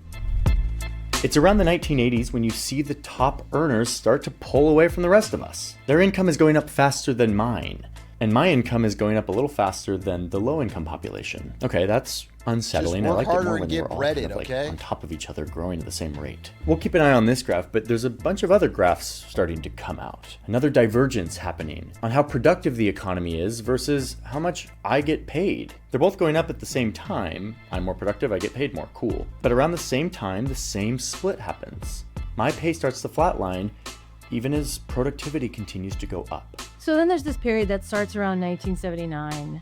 in the early 80s, where we see this pulling apart between economic growth and what typical workers and their families receive from that economic growth. So who's getting in on all this extra productivity? This growth? I mean, she said 79. You could say it was 71 when Nixon gets us off the gold standard. You could say that's a fucking split point. When we can start printing money freely and the government can run deficits with no cost. That's a part of it. Part of it is Reagan and even late Carter, where they start lowering the top marginal tax rate so that those at the top can begin snowballing easier. Part of it is breaking the back of union membership so that unions can no longer be a countervailing point to large corporations and fight for better wage increases to keep up the productivity. Those are a toxic cocktail, all three of them. That's happening in our economy, if not me. Well, let's check in on those CEOs. So remember back in the 70s, CEOs were making like 25 times more than the typical worker. Kind of seems like a lot. Let's see what happens here. Oh my God, look at this. Okay, whoa, by the end of the 90s, CEOs are making almost 400. Wouldn't easier deficits juice the economy short term? They did. They did, man. 80s, for example, were boom years. 100 times the typical worker. And I thought 20 times was a lot. Those at the top are receiving much larger shares of that growing economy than those at the middle or at the bottom of the wage distribution. So that pulling apart, that... Yeah, but they're making it seem like this is a problem, but really it's that CEOs in the 60s and 70s were pretty lazy. And then by the 80s, they became way harder workers. Kind of seems like a lot. Like just that. Let's see what happens here. Oh my God, look at this. Okay. Like they just started fucking putting the work in. Right around here. Right around here is when they just fucking said it's time to knuckle down and grind. Okay, whoa, by the end of the 90s, CEOs are making almost 400 times the typical worker. And I thought 20 times was a lot. Those at the top are receiving much larger shares of that growing economy than those at the middle or at the bottom of the wage distribution. So that pulling apart, that increasing economic inequality is apparent no matter how you look at it. That pie is going increasingly to the very top. Okay, but isn't inequality often seen as a byproduct of rapid economic growth? Could this be a good thing for our economy? Yes, people are getting really rich really fast, but it's because they're innovating and making our economy more productive. And plus, everything I've shown you is before taxes, guys. Friends. So like the rich pay a lot of taxes. Okay, so let's see what happens to the income of the rich people after taxes. Here we go. Oh, okay. Well, the taxes didn't do that much. There's something going on here. The rich are getting really rich really fast. I mean, what these lines all show is that 1980 was kind of this inflection point in our economy, where the top earners kind of started to get in on most of the prosperity. And yes, there are economists who argue that inequality isn't bad for an economy. It actually spurs growth and investment into the economy, and eventually that raises all boats. It trickles down. And advocates for this way of thinking say that we shouldn't focus on inequality, but instead on poverty reduction. Okay, poverty reduction? How we doing? Poverty plummeted after World War II, but you can see that at this time, in like 1980, when inequality starts to get really bad, poverty basically stays the same, goes up for a big series of years. So this is concerning, and this is my interpretation of the data. I'm sure some of you have very different interpretations, and I would love to see you down in the comments. Anyway, let's check in on the American dream. America's all about big risk, big rewards. So yeah, inequality is happening, but like if you can go from rags to riches, maybe that's very American and okay.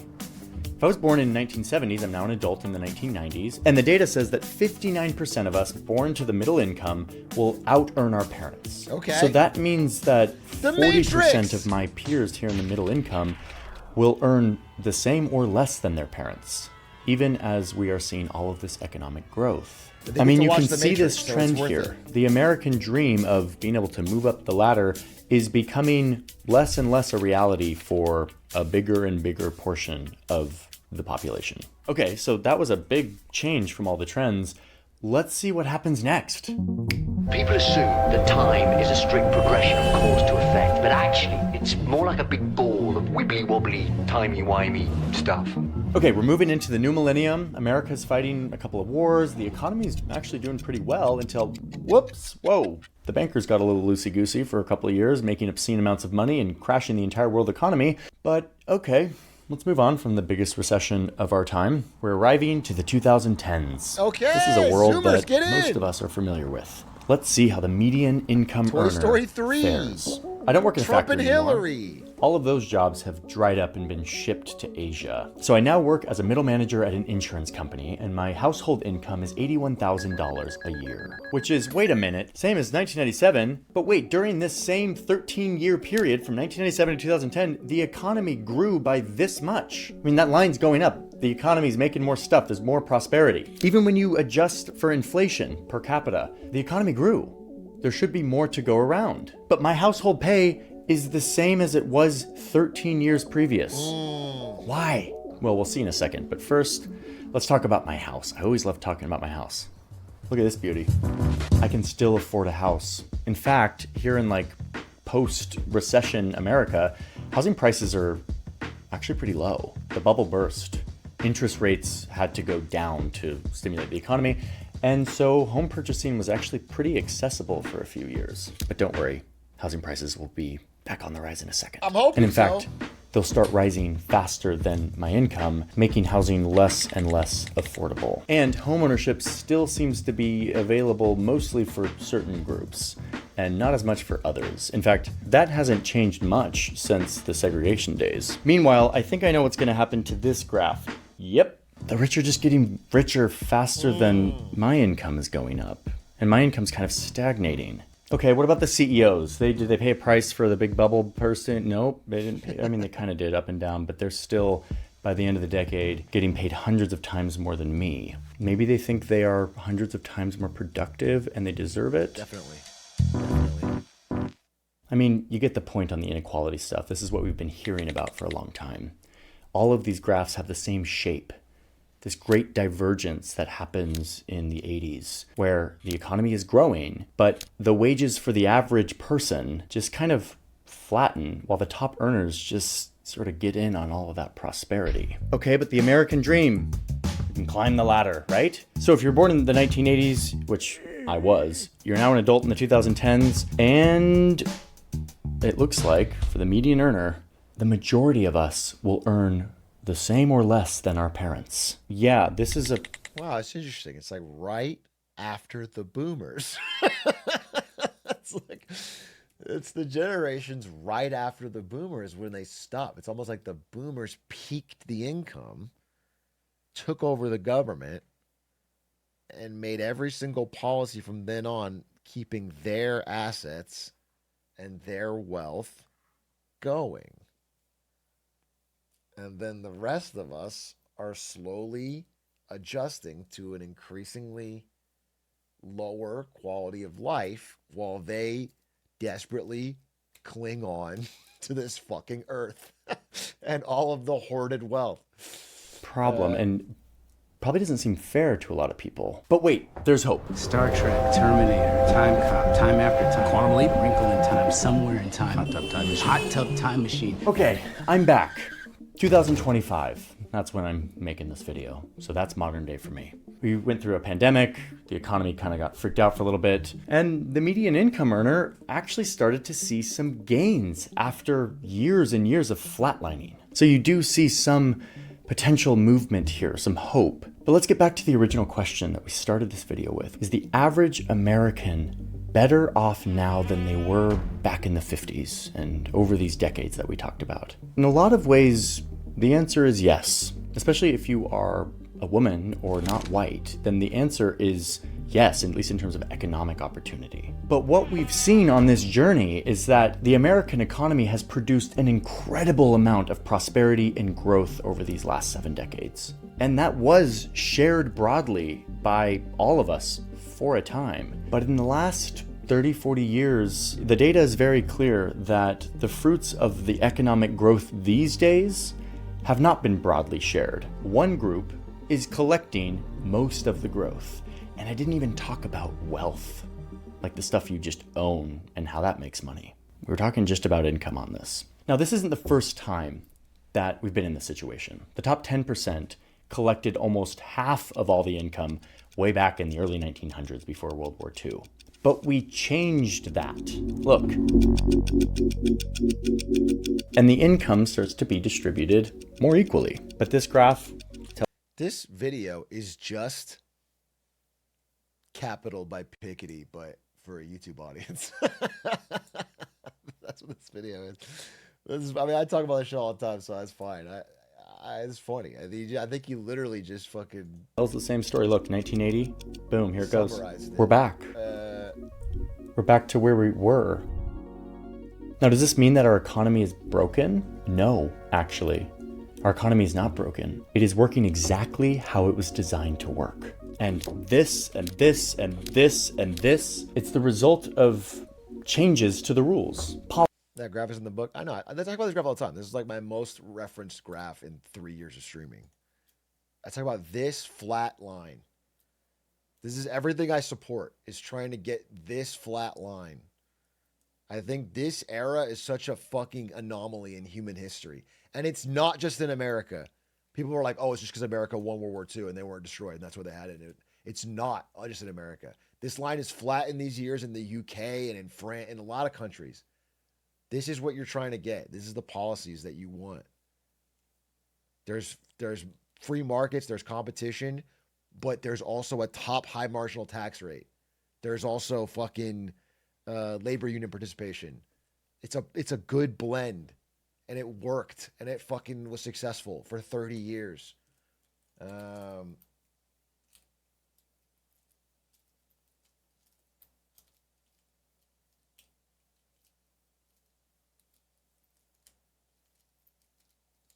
wonder what the civil rights laws were in the 50s. And then someone always says that stupid fucking statement every time.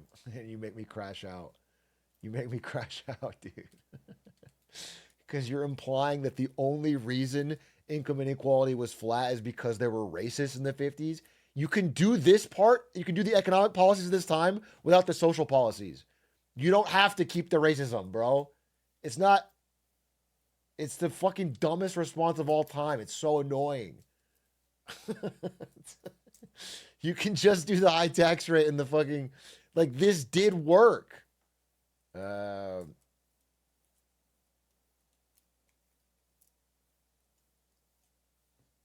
secret was racism.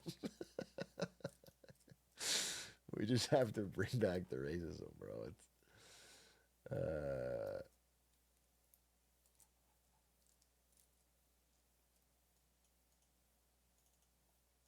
Now, does this mean that our economy is broken? No, actually.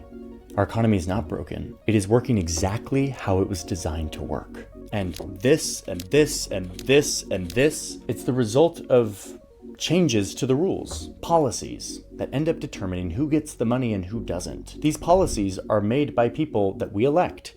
And if we don't think that this is fair, we have the power to pressure them to design a system that is fair. Now, the medium income earner doesn't have nearly as much power these days. The top income earners and the corporations have really gotten their foot in the door for the people who have the power to set the rules. So it's harder than ever. But this still is a democracy. And if we don't think a system is fair, we still have the power to pressure our politicians to change it. And it's not actually just about income inequality. Yes, that has risen. The rich get richer much faster. It's also about the American dream, this idea of being able to move up. If you get educated, if you work hard, as inequality has gone up, the American dream has gone down.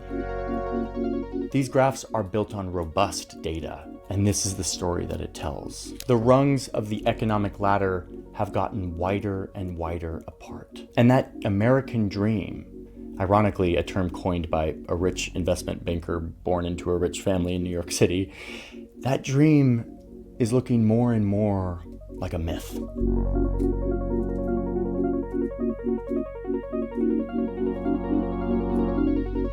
Yeah, it was a good video. It's literally the book Capital by Piketty, and that's why I talk about it all the time because I read that a while ago. But it's good. It's good. I think if there's just one takeaway, it's this fucking graph. 1980, boom, here. This graph is so important, and I wish people would just fucking memorize it. I wish people would just learn it. And look up the same graph for a ton of countries. A ton, even countries that were fucking shelled out in World War II. You can look it up and see the same thing. And like, it was just the policies of this era. It worked.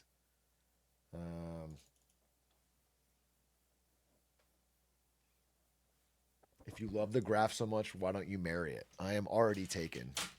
I'm already taken. But on my hall pass, it's this graph. If I ever meet this graph IRL, Ari's giving me the hall pass.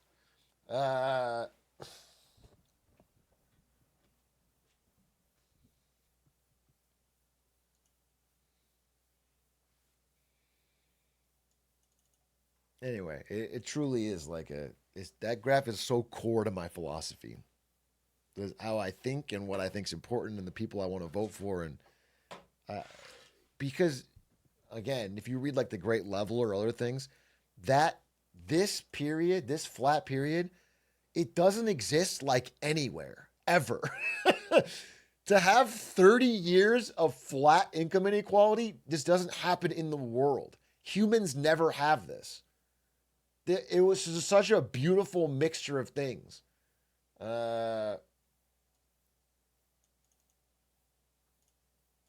So it's just like that. That is something we should study and look at and try to.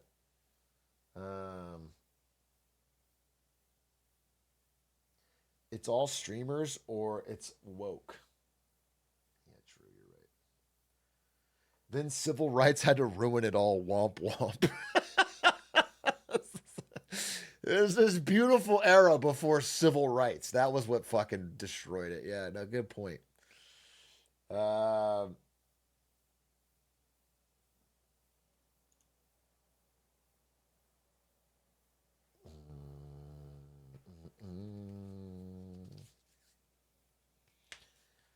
Does the graph just say it took 30 years to recover from World War II? Dude, America was recovered from World War II by here. I promise you that, dude. We were not still recovering from World War II in the fucking 70s and 80s. It's not. You could just look at what happened right here. The fucking Reagan years, bro. Meaningful changes. Union membership plummets. Fucking top marginal tax rate goes from like 80, 90% to fucking 30, 40. Money starts getting fucking printed for a massive deficit that goes way bigger. And the printed money starts going to wealthier people who are asset holders who can then use the money to buy more assets, which then snowballs. And as they're printing the extra money, the value of everybody else's savings starts decreasing. So you start getting poorer while people that have access to the fucking money printer get bigger. All this shit, dude.